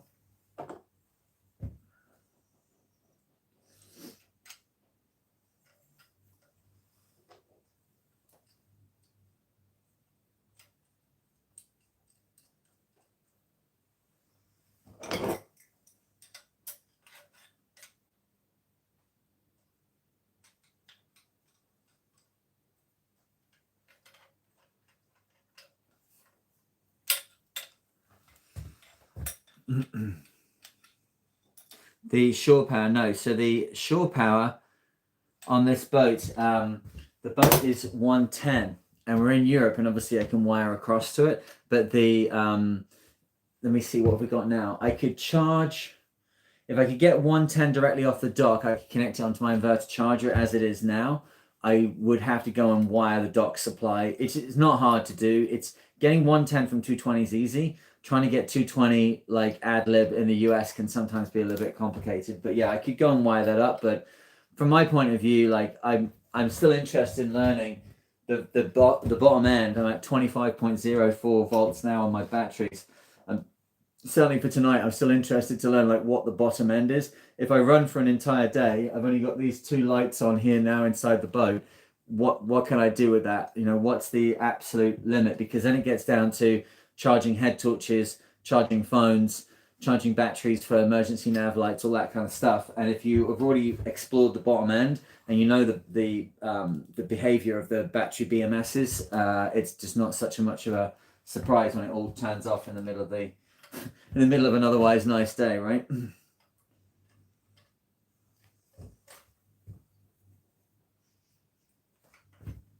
that's end up upside down there. Yeah, the difference with being on this kind of boat as opposed to being on a more yachty yacht, it's just this is like camping. It's oh,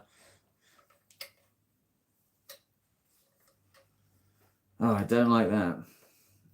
See, it's like super close. The handle for the electric one is I need to make a plan there. Okay. Well, this is why we test drive things. I could probably crank it around another quarter of a turn and get it on the front, I guess.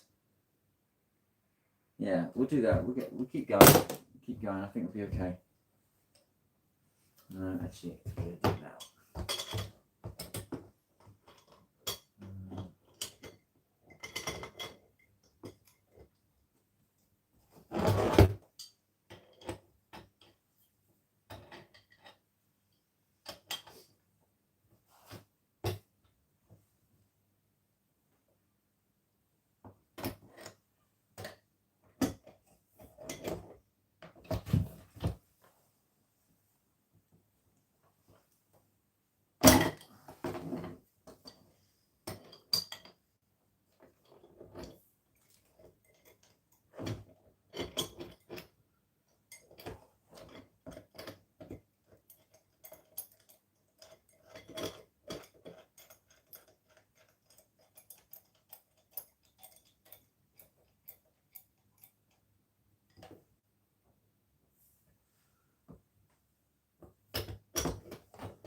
Like a very slippery setup here. I don't want to be putting too much force on it and then I'm really worried about damaging it and like damaging myself.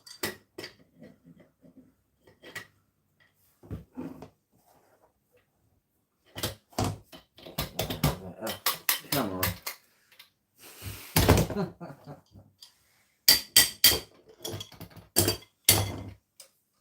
Okay. It's moving around closer to the front now. If I can get that final twist on it, I think it'll be okay. Final twist on there. It should be on the front, good. And then we've got one more connector at the bottom. And then we've just got to put the barbs in around the edges here. So I think we'll be running out of PTFE tape before we... That'll probably be the final part here. So that's 1, 2, 3, 4. So yeah, they're all on then. That's great. That's cool. And then tomorrow, well, on Monday when the bit comes, there'll be one more here. So there'll be another T, one here, and then one here. We're just going to put one here for tonight. As long as we've got the correct connectors. Oh, as long as we've got the correct connectors. Which could be where our plan comes apart. Oh no, there's one there. Great.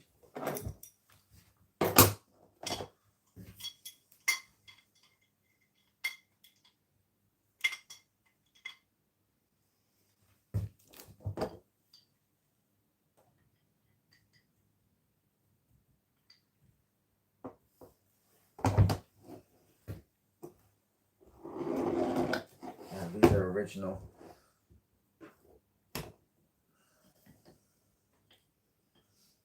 I am hoping in the future that we can take one of these bunk areas just over behind me here down towards the nav station and turn it into a workshop. So there's a proper vise and everything set up all the time. It makes this kind of thing so much easier.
There you go.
Sometimes I have to actually go quiet and do some work for once.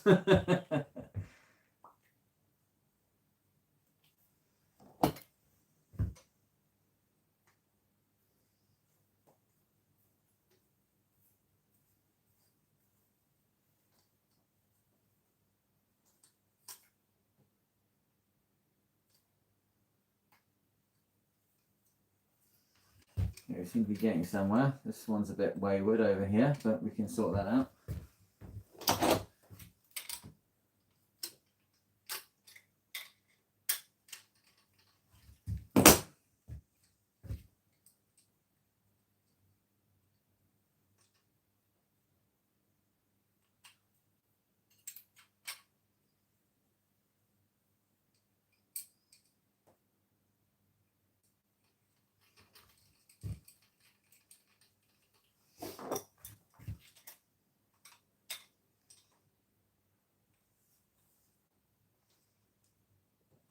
If anybody wants to talk about anything other than fuel transfer manifolds about sailing, feel free. If you've got any questions about anything, there's not much else we can do right now apart from put PTFE tape on things and tighten things up.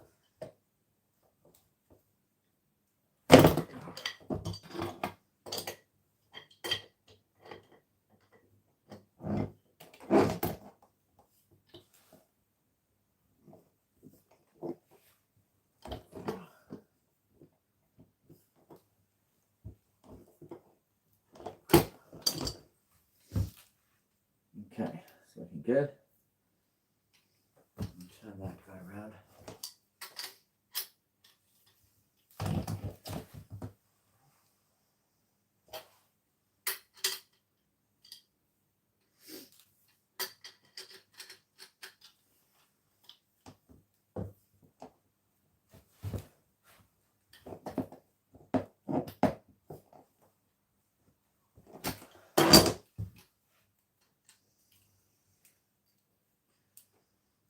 Well, it's okay, except for that one feels like it wants to go that way.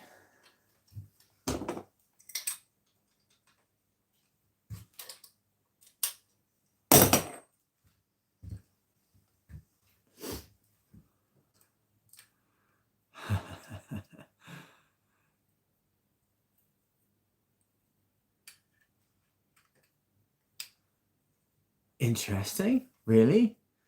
So everything's the wrong way round when you see it on your side. That's interesting. As I see it now on the phone, everything looks the right way around here. Someone said that the other day when I was putting the lines on the winches, like it was all back to front. That would mean I'd need to flip the phone and use the other side of the phone. That's kind of a... let me see if there's anything I can do here to change that. Although, you know, I could have been turning any which way. I still get left and right and everything mixed up.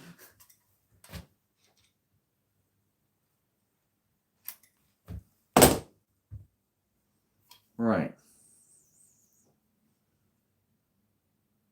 The master's on the wrong side of the entry to the heads. That's interesting. Yeah, so that's like, it's completely flipped around. Is that my phone or is that something to do with how YouTube makes the...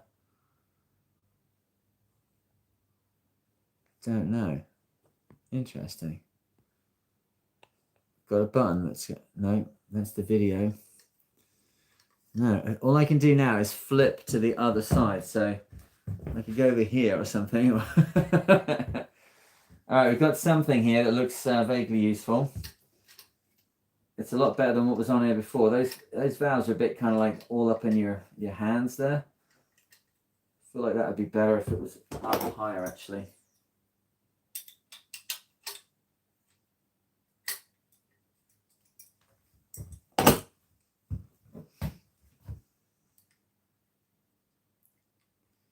The text is the wrong way. Interesting. Okay. Right, I'll do some research about this later on.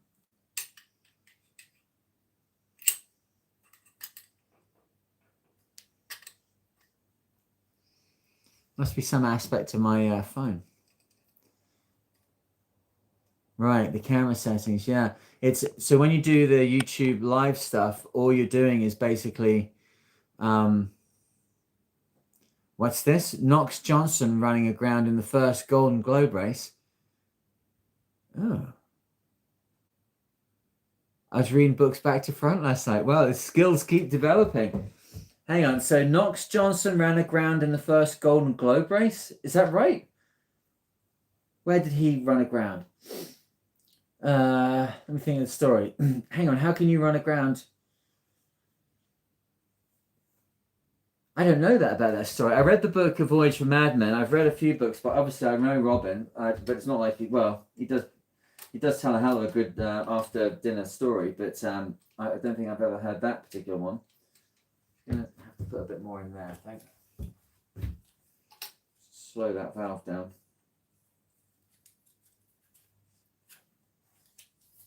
Right, well, I will have a see what that... It might be the fact that I'm using an Android phone. It might be some aspect of the way that's created. I can use the other side of the... I can flip the phone around. That's interesting. Hey, let's just try that for a second. Maybe that will solve the problem. But then it means from my point of view, I have no idea like what the framing is or where I am in the shot. If I flip the phone over, actually that might not work so well.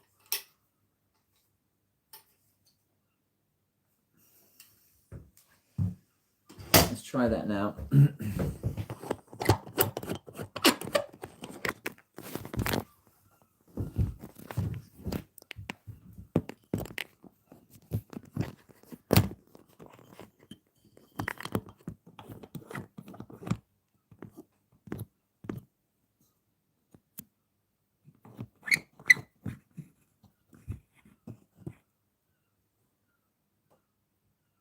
Okay, yeah, so that seems to be better. Interesting. All right. I just have to make one extra wiggle with my phone then and change its... That's interesting. So much to learn. Hey, you got to do the sailing and then you got to become a media pro at the same time.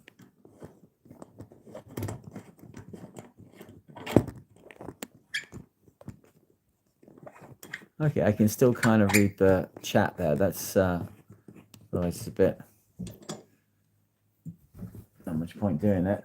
It's nice to interact with people. Right. How's that? You might have to put me there. It's So I have no idea. If I do that, then I have no idea what the framing is at all. Like, I can guess that I'm probably in the shot. I think you guys can see things easier. I'll have a work on that. The good thing with this flip phone from Samsung is it does have a screen on the reverse side. So maybe a way I can get that going. While we're putting this together though, we'll leave it like that for a second. I think that's the last barb I need to get off there. And then we've got something like a connection.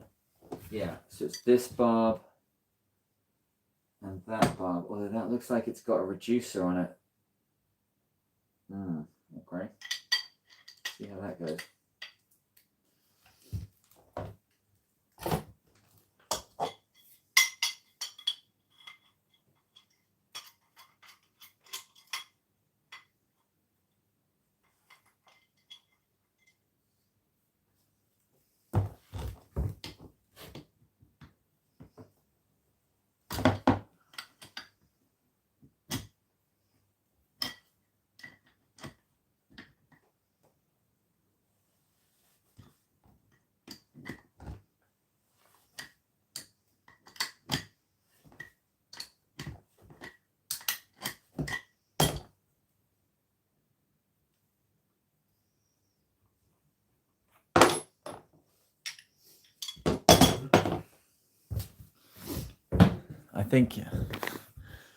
I think we will go for that solution.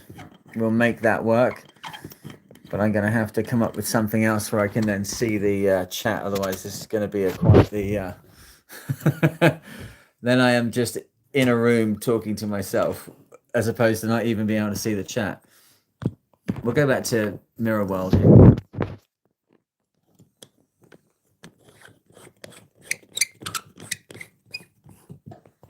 There we go. So what was that about Knox Johnson running aground in the Golden Globe race then? I either don't know that or I've forgotten it. Are you going to pressure test that plumber's nightmare? Well, the good thing you have to realize of this, it's all suction, so it won't leak. It's forever like picking up its own leaks, right? So that won't be the problem.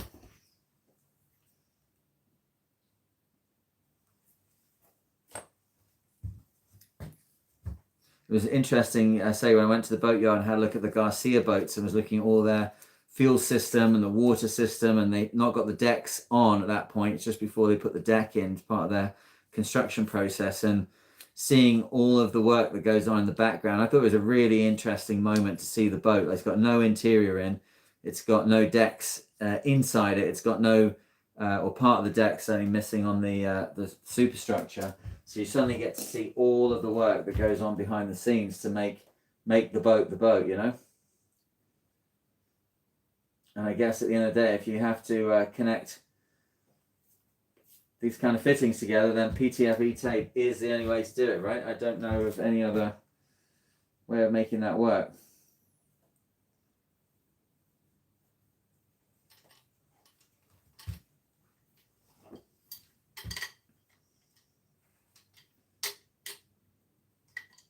Okay.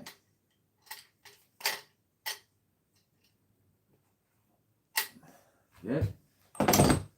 And not that one, but of course one more that needs to be taken completely apart.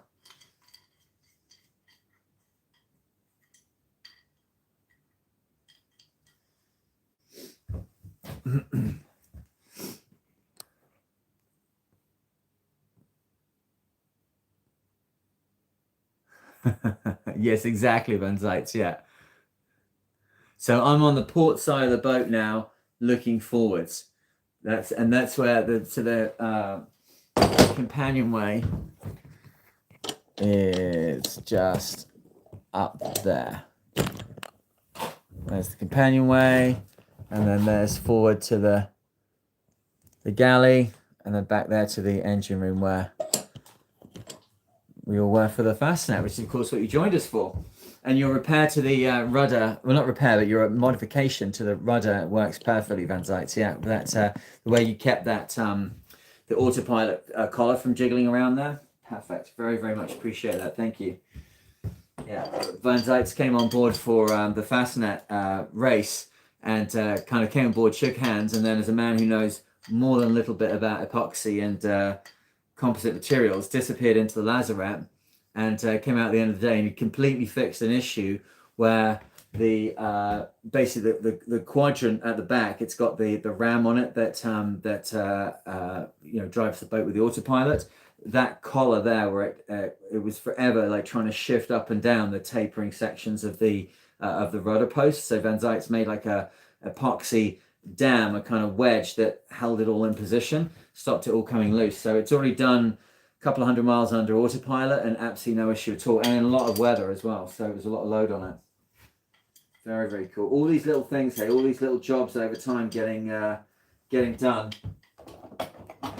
It's a pity that the boat had to sit for months after the Fastnet, but it was such a scramble to get to the Fastnet. I was literally reading a book for one of the Mariners Library podcasts. No, sorry, Mariners podcasts, one of the technical books, and just got inspired to see what was going on the Fastnet, and then discovered, oh, it's the 100th year of the Fastnet, and suddenly made that like internal agreement with myself, like I'm going to get there somehow.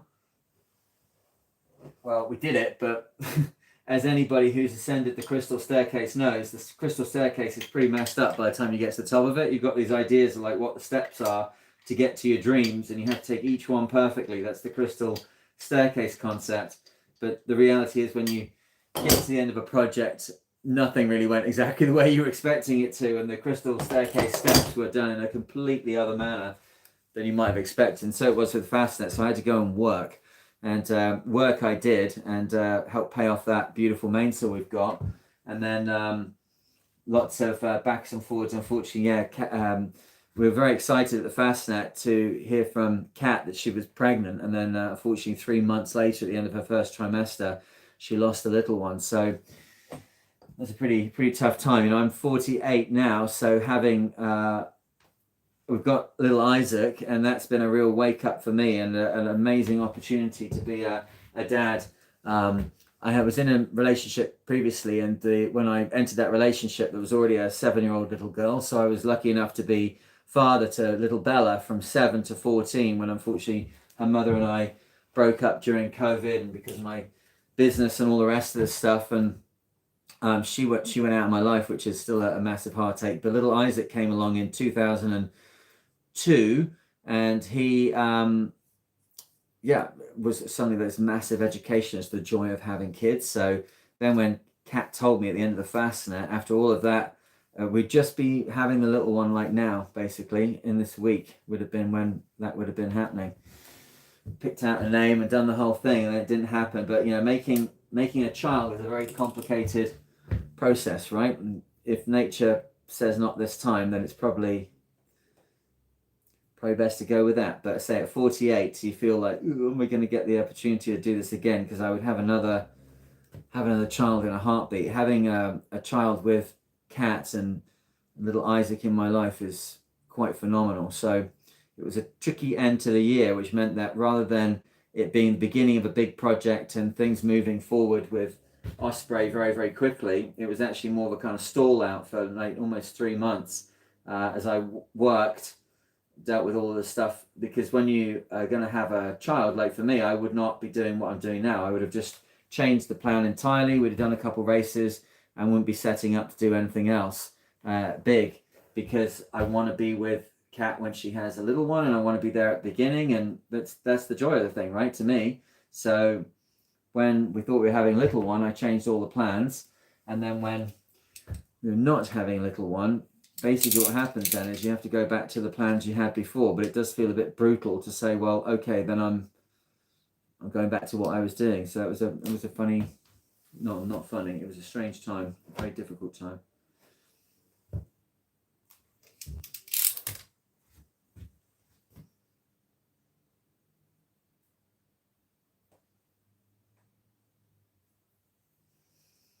Alrighty, so we have that we made. Oh, still some more required. More taping things up. But Looks all right, doesn't it? Whatever that is. Could be like a futuristic gun from Star Trek or something, but all right, we'll do these other couple now.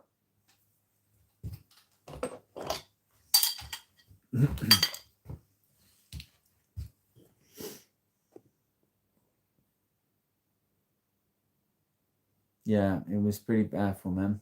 Thanks for that, Zook. Yeah. Okay, so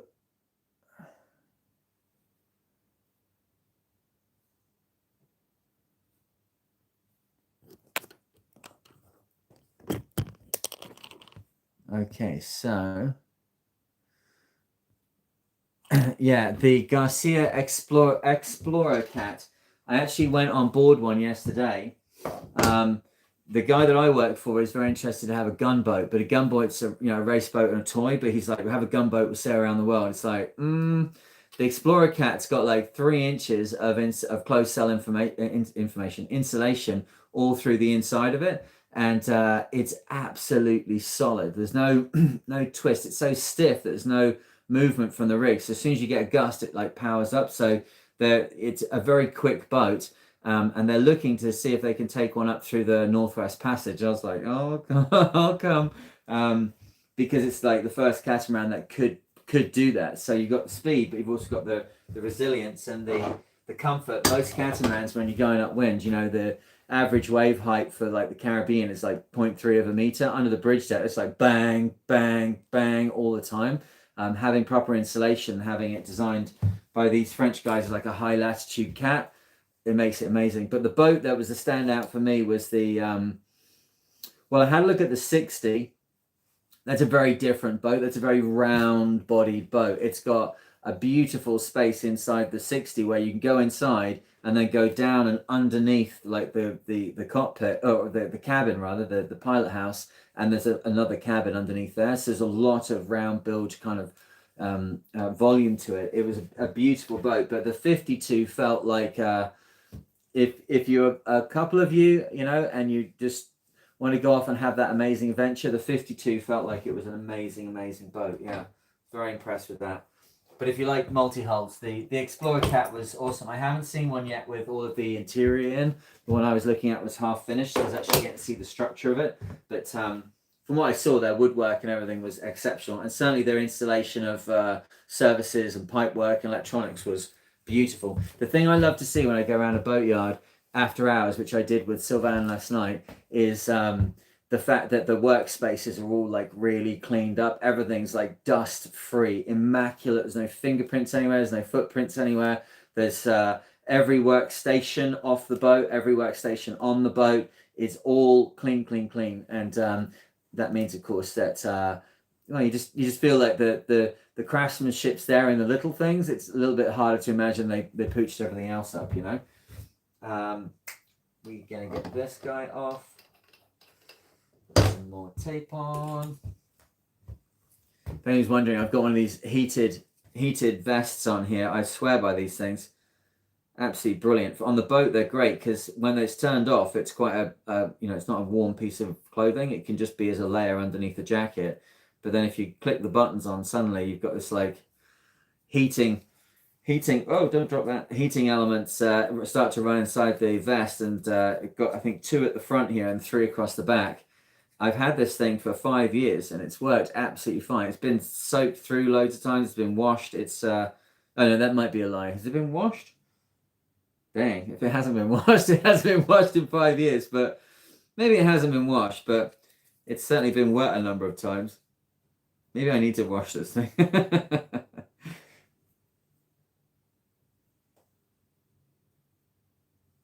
Okay.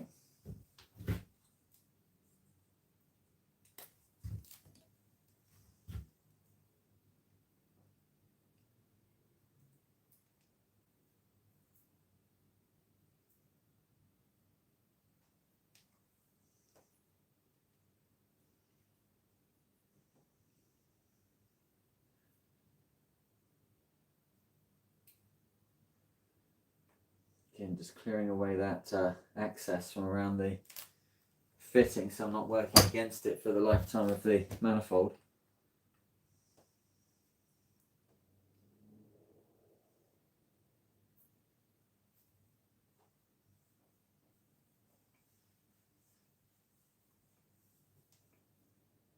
Yeah, okay, and then one more.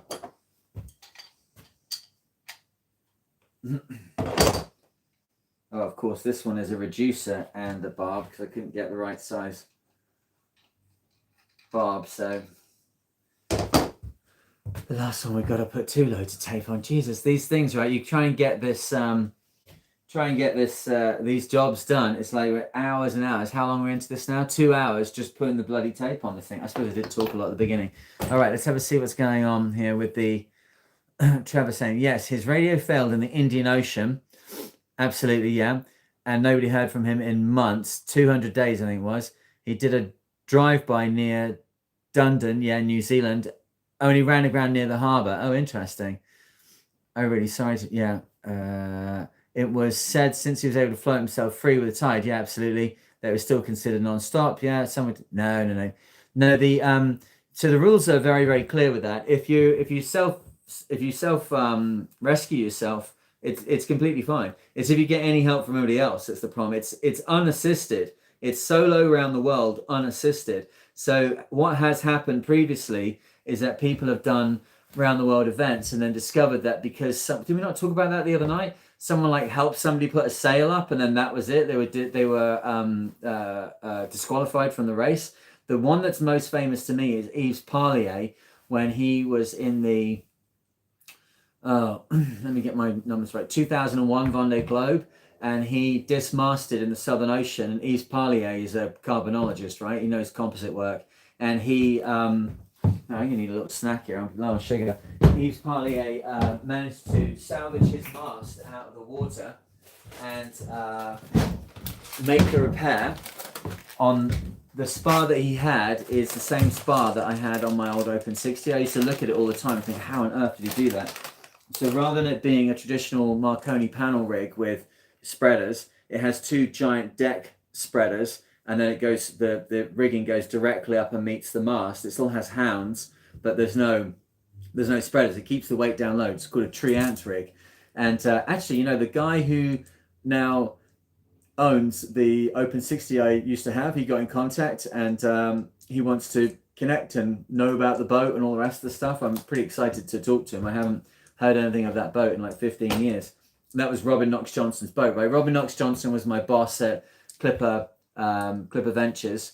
He was my boss when I was skipper the Around the World race. And then he sponsored me 100,000 euros and gave me his boat to do the Velux 5 Oceans race, which that boat hadn't been sailed in 4 years. And we had 9 weeks basically to get it ready. And got it ready and did the Round the World race. So I know Robin quite well. But that rig with those deck spreaders, Yves Parlier snapped the rig and then got it all back on board the boat, which that mast weighs 400 kilos, 880 pounds. Got the 2 pieces on board, got the 2 bits lined up, cut away the sections of the mast, made a scarf that could go inside both bits, had enough epoxy on board to be able to make the joint, put it all back together again, then changed the length of all of his textile rigging, the PBO rigging, reset it up so it was going to go back up, used the boom to raise the mast back up, which would have been 27 meters at original hoist. I think it went back up at like 20 or 22 meters. So it's like 60 foot high mast he put up on his own, probably still weighed 350, 360 kilos at that point, 700 pounds, got it back upright, and then recut the sails or jiggled around the sails. So he then had a reefed mainsail, maybe moved his sail out. I think he'd recut one of the sails and then he had a full set. And so he was at New Zealand when he did that. But he anchored off New Zealand to make all those repairs. I'm not sure how long it took him. It was like 4 weeks or something. And he would go up, and as long as he didn't go above the high water mark, people were filming him. There were camera crews down there filming him. But he went ashore in his dinghy. He went and scavenged for food up to the high water mark. And then on the way back, he went round Cape Horn with that repair, up the Atlantic. I think he had a bit of a breakdown going up the Atlantic because of the food situation. Everything, he ate like loads of the food on board. But then his wife managed to talk him through it, and he managed to hold it together and troll for food at sea. And I think he made like a mesh net and like pulled krill out of the ocean. Like, got his amazing story. He lost so much weight. But when he got back to France, a million people came down to Sable d'Olonne to see him finish the race. So more people to see Yves Pallier come in last after doing all that than there were there for the winners. So you can, like, it's not an issue as long as you get yourself off. There was another story like that, which was the challenge business race. I think it was 2000 or 2000. No, they went out of business. So 2002, like the last race, I think it was. And Eero Leikinen was telling me that they were, was it him? It was him, yeah, it was his boat. So they were in third for that last leg, but they were going to win overall or something. And they went onto the sandbank as you go into the Solent where the finish was. So they put the spinnaker up whilst they were aground to drag the boat off sideways and get it off this bank, because if the people that were behind them went ahead of them, they'd actually lose their place in the overall mathematics of the round the world race. So if you can drag yourself off, you can drag yourself off. It's not a problem.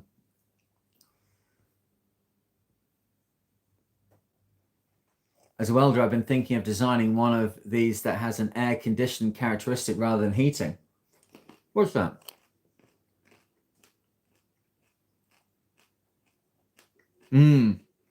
Yeah. Yeah, having somebody on board, totally other thing. But getting helped out like a little bit is, getting yourself off, like helping yourself get off a sandbank like that, coming up with a solution like that. That's totally allowed. And even when they have things where they rescue each other and what have you, then they'll give them time granted for it. If I know when I did the last leg of the Velux race, I had a massive flooding issue. I was inside the this area of Spartan, which is 21 foot wide, and I guess this is a bit longer, but it was about the same, and it was thigh deep water in here. I came down having done a load of stuff on deck, and the boat was flooded inside. Whole story, I think it's in the podcast, but managed to get all the water out and what have you. But other people started to turn around and come back to help me, and then we gave them the information I was okay, and they'd get back on it, so they were given time allowed for that. But if you can self-rescue yourself, then get along.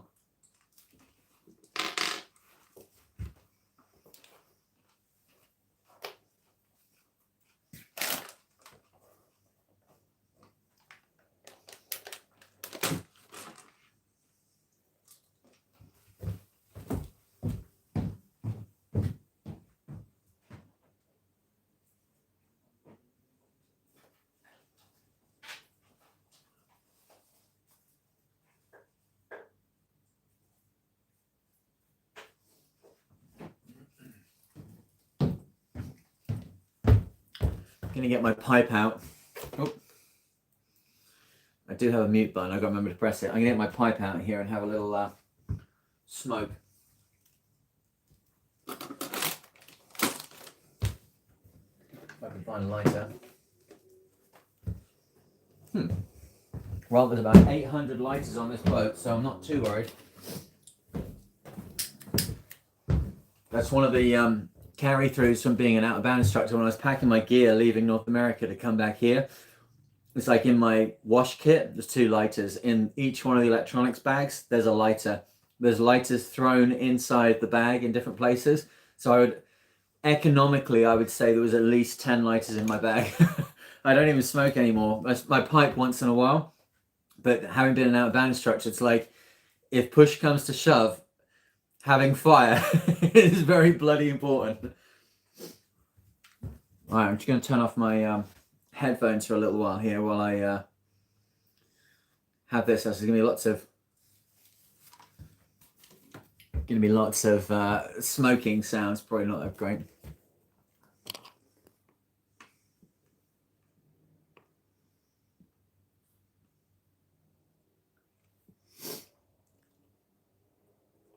Oh yeah, liquid cooled vest. Interesting.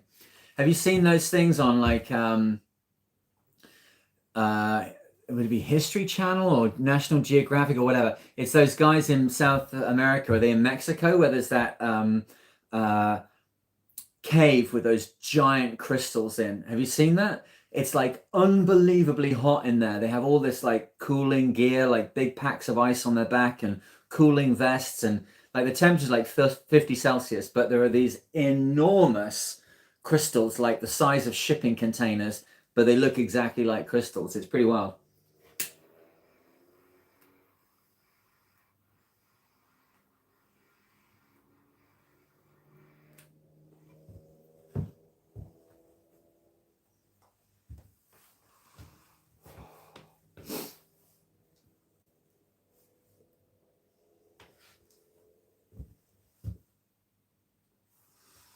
All right, how far are we off here? Not far. Two little pieces, and then we'll get the board drilled. I will say is one good thing, which is that doing the streaming like this, some part of me might have thought, you know, once they get a bit bored of wrapping the tape, like, yeah, whatever, I'm going to go to sleep now. But it's it's interesting when you got people like looking over your shoulder. You're like, well, maybe I will finish this job tonight. I'm going to put a coat on though. It's pretty chilly in here. And this is where these little things, if I turn this guy on now, it's just on the cool setting. I've been wearing this when I'm sleeping, and with just the two things on the front, you can do like 3 nights of sleeping with this on for one little battery pack refill. Like, that's pretty cool. It's a pretty useful thing to know.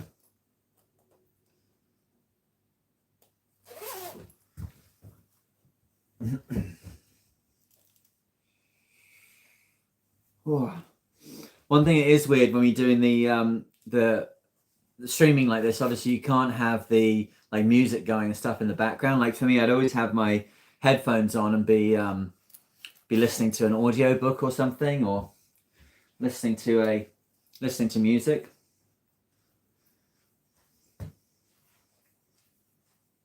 If you've got music going in the background, obviously YouTube gets a bit pissy about that. All right.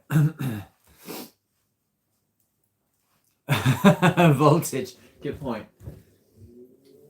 24.93. It's getting close, isn't it? It's getting close. When it does knock out, that is literally the end of it. So I should probably crack on here a little bit. At least we can get the first part of the job done. I figure, like, what time is it now? It's just about 20 past 11. So once I've finished filming this, I'll, which will probably be like 40 minutes at midnight, I'll just turn all the lights off then. This will be ready, and then in the morning I can do a charging sequence in the morning, and we'll all be caught back up again.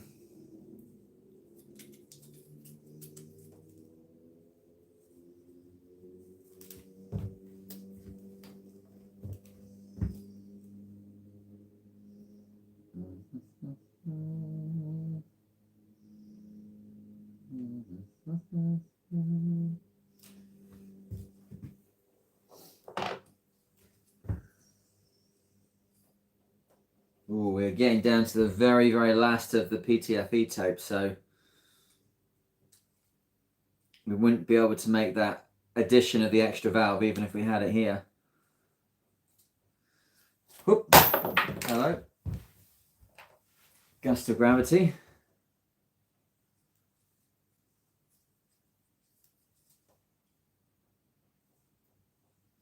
So at the moment, the situation with the mainsail track, say Jeff got in contact, who sailed with us when we did the Fastnet. Van Zijts will recognise Jeff's name, and he's an engineer and he lives in the UK, so he thinks he's got a mate that can help with that. But then there's Prusa, who are the printer people. We're getting them lined up to see if we can get them to make it, or get them to get one of their people around here to make it, and then maybe get a printer on the machine on the boat, like this kind of thing here, which is, you know, now I don't know if the filament that they have is actually like stable for diesel and what have you. I don't know that information, but that kind of small component, which is custom and difficult to replace, if you're at sea and you just need something that's going to get you by for a little while, having a 3D printer on board with the capabilities that these things now have would be absolutely phenomenal. So I'm kind of excited about that possibility.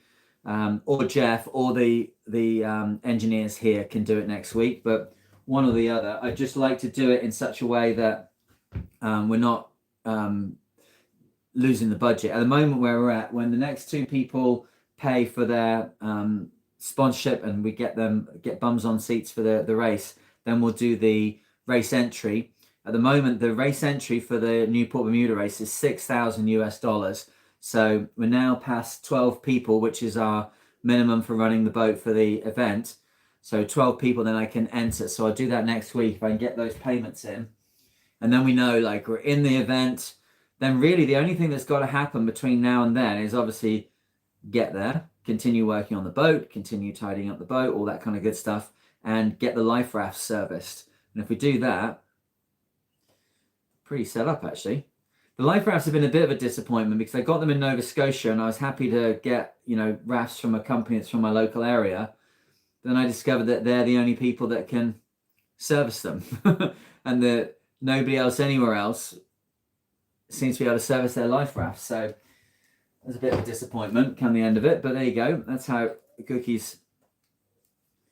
That's how it breaks out after a while. You think I didn't pay any less, I didn't pay any more, but if you're in Nova Scotia and working in Nova Scotia, you can go back to them and get your service at any time. But I didn't know that, so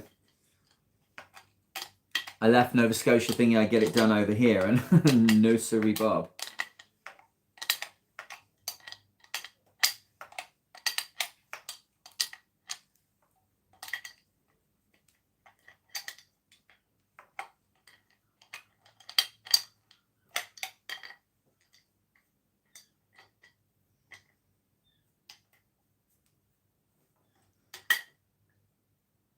Okay.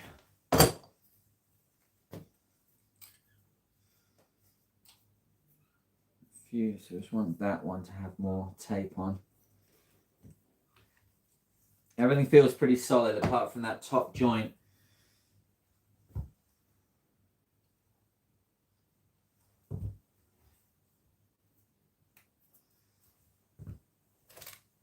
Ugh, a tiny little bit of tape left. I can maybe just wiggle it up at the top of that thread just to make it a bit tighter. That feels weak. That feels weak tea.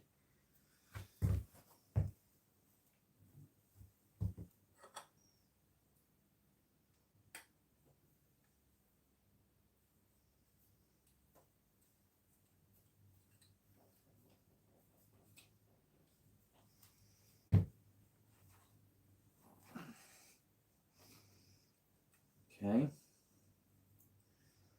Don't mind that.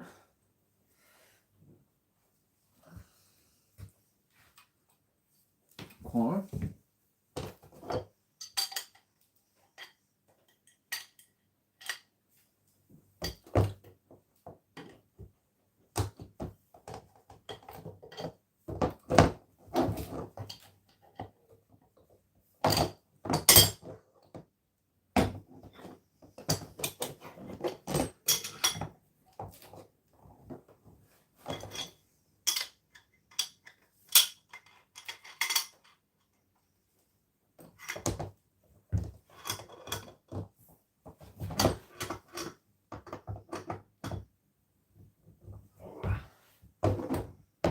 Could be a job for the vice.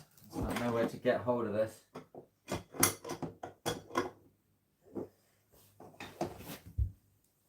Oh well, actually there was.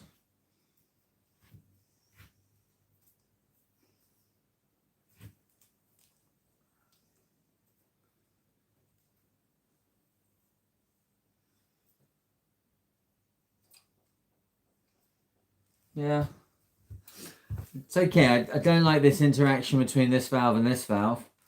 Maybe we can just change that valve out. Valve handle rather. Put it into the alternative position.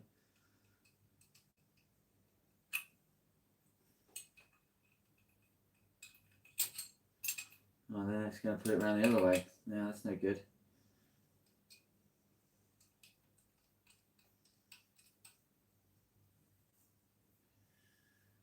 How can we fix you? Let me turn you around a bit.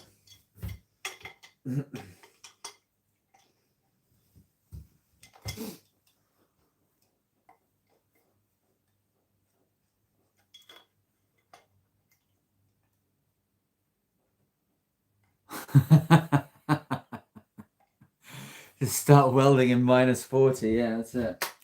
Although, dang, it's pretty close to that in in New Brunswick and Nova Scotia. It's pretty chilly there. Maybe not -40, but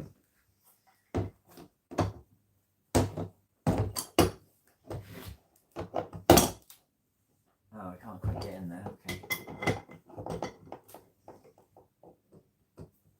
My dad would spin in his grave if he had one to see me using adjustable wrenches like this. He was not a fan of those. I think we had a couple in the garage, but I don't remember them ever being used. Yeah, I think that's gonna require putting in the vise for that final, like, little tidy up.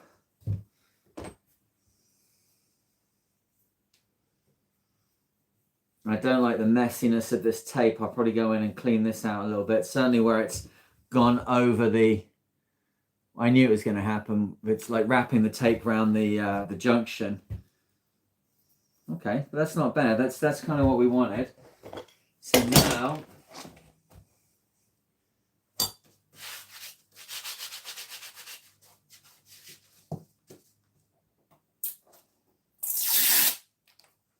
not sure if it looks better that way around or that way around. I think it looks better not scratched. All right, so this guy looking pretty. Let me go here. Looks okay. Maybe here. We're going to have one more valve on it when it's finally done. So I think we'll go this way. Draw everything up high. That should sort of stick off there. So if we get the marker, make a couple judgments. I guess we'll put that at the bottom, it'll look better. 1, 2, there's going to be another valve here, so this bit's going to come down. So like there. Now we've got to work out where the center line is of it. Maybe there. Think about how we're going to put the zip ties around it. It's like there. And there. And there. There. There. There.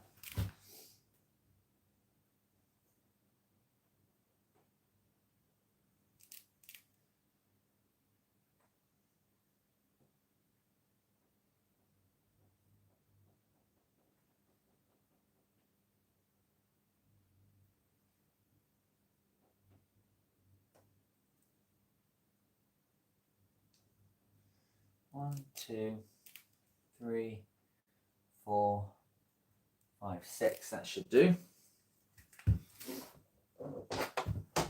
Right, so we've got a board now with, you see, oh man, lighting is terrible. Let me just get another light here.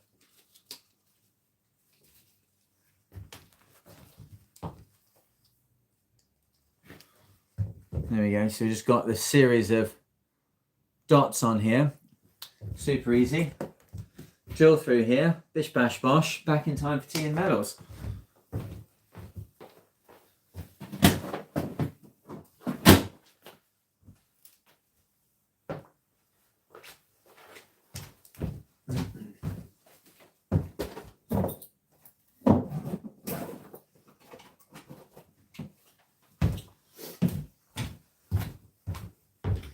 We'll make this up now entirely, so we've got the kind of the completion of having made it, but then I will take it back apart tomorrow morning for fitting everything onto it and for mounting it onto the actual bulkhead. It's getting a bit out of control here. I normally like to work quite a tidy situation, but must be you guys, it's not me. So this is, oh, we're meant to be having a nice smoke. It kind of zipped past that. I think it was when I realised I might run out of actual power to do this job with. That's rubbish now. It's all crap.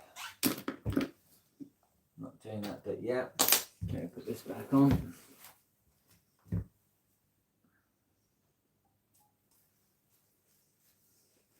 Alright, we're back in here with this one.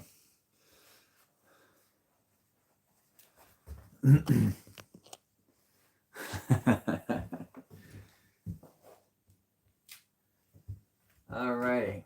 So that's now trash.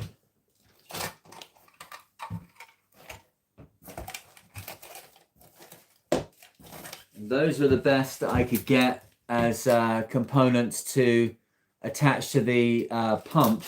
Obviously there's no way of getting this connected into a normal like fuel plumbing system, but with these guys will go in there and then I just essentially epoxy them into position. That'll be fine.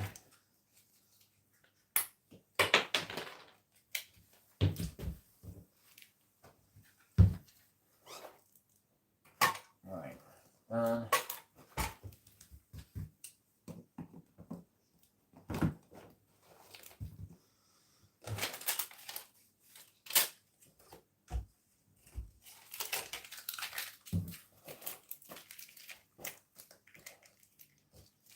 Now, if you don't keep your workshop clean, it forever limits the quality of the work you can do, right? You can never kind of exceed the entropy of the place in which you're trying to make something.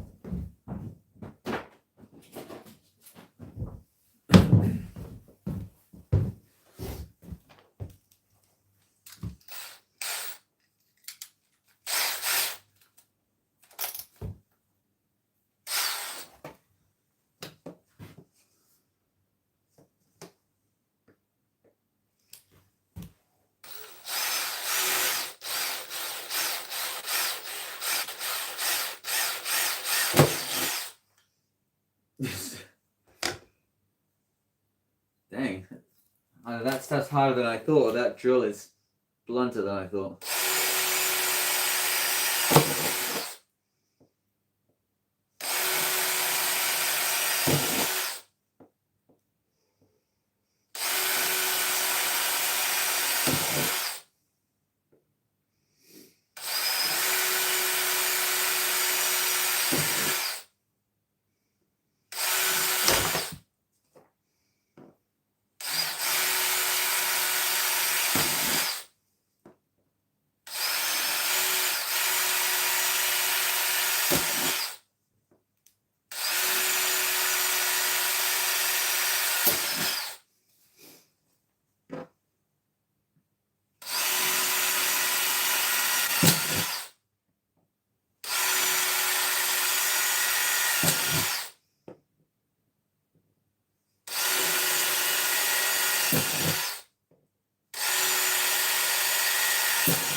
Alright, get our holes, just cut the excess off.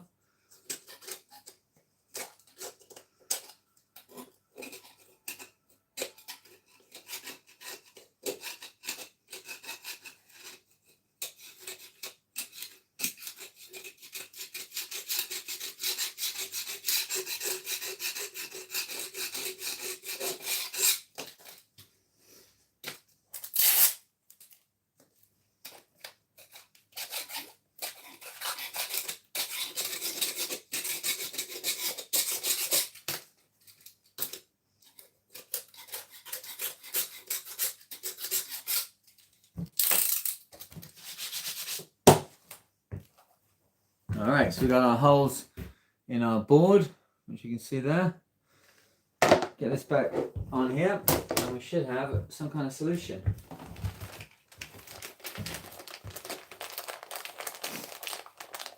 Cheers now.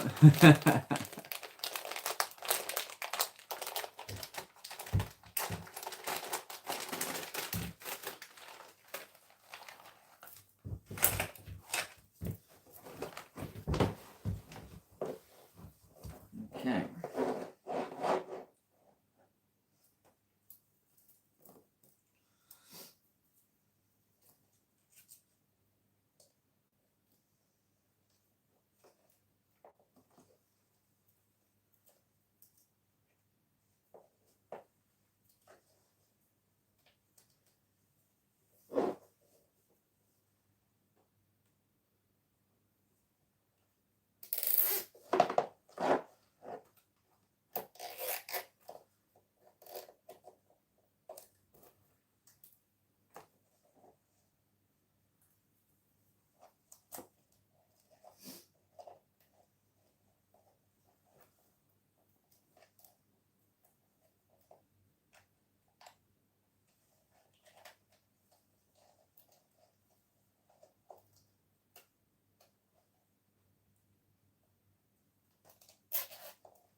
Right, this is going to look good when we're done here. Just a couple more of these. Still trying to connect it from the wrong side.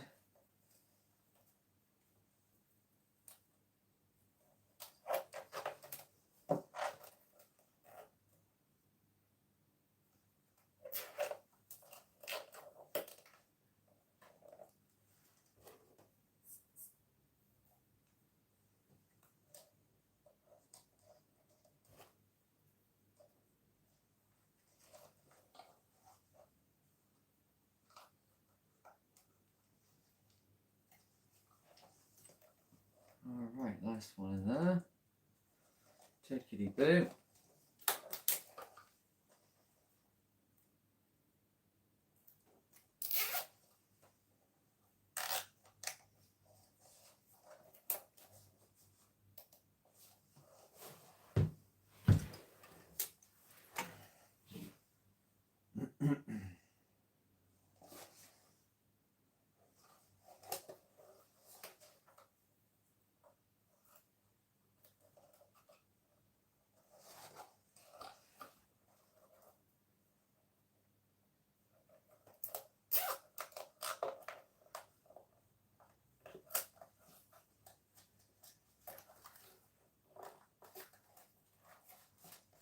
There we go.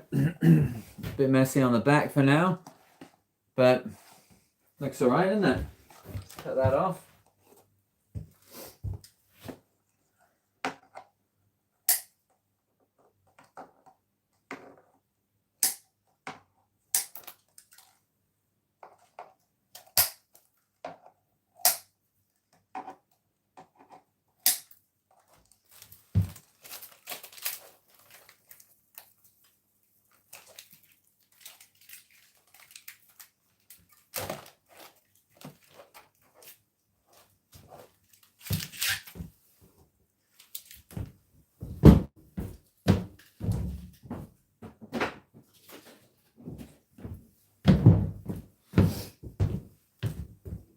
All right, should we get our head torch? Look what we made. There we go. Not too bad, hey? So now we've got the ability, at least at the moment, to pump either from our main tank, which is going to be, then we can select port or starboard, or from our reserve.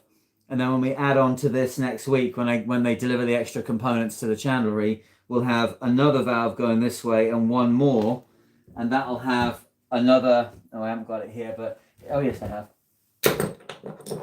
It'll have this little barb on it, this very small one, that'll then go to a piece of fuel pipe that's about the size of what you've got on a an outboard, you know, to like, then I can take it different tanks and connect and disconnect it as I need it. So, and then over here we've got, this one goes to the emergency pump, and this one goes to the electric fuel pump. Actually, maybe I need to swap those over, but either way, we're going to be able to then select between the That's a bit of a problem there. You have to change that valve around.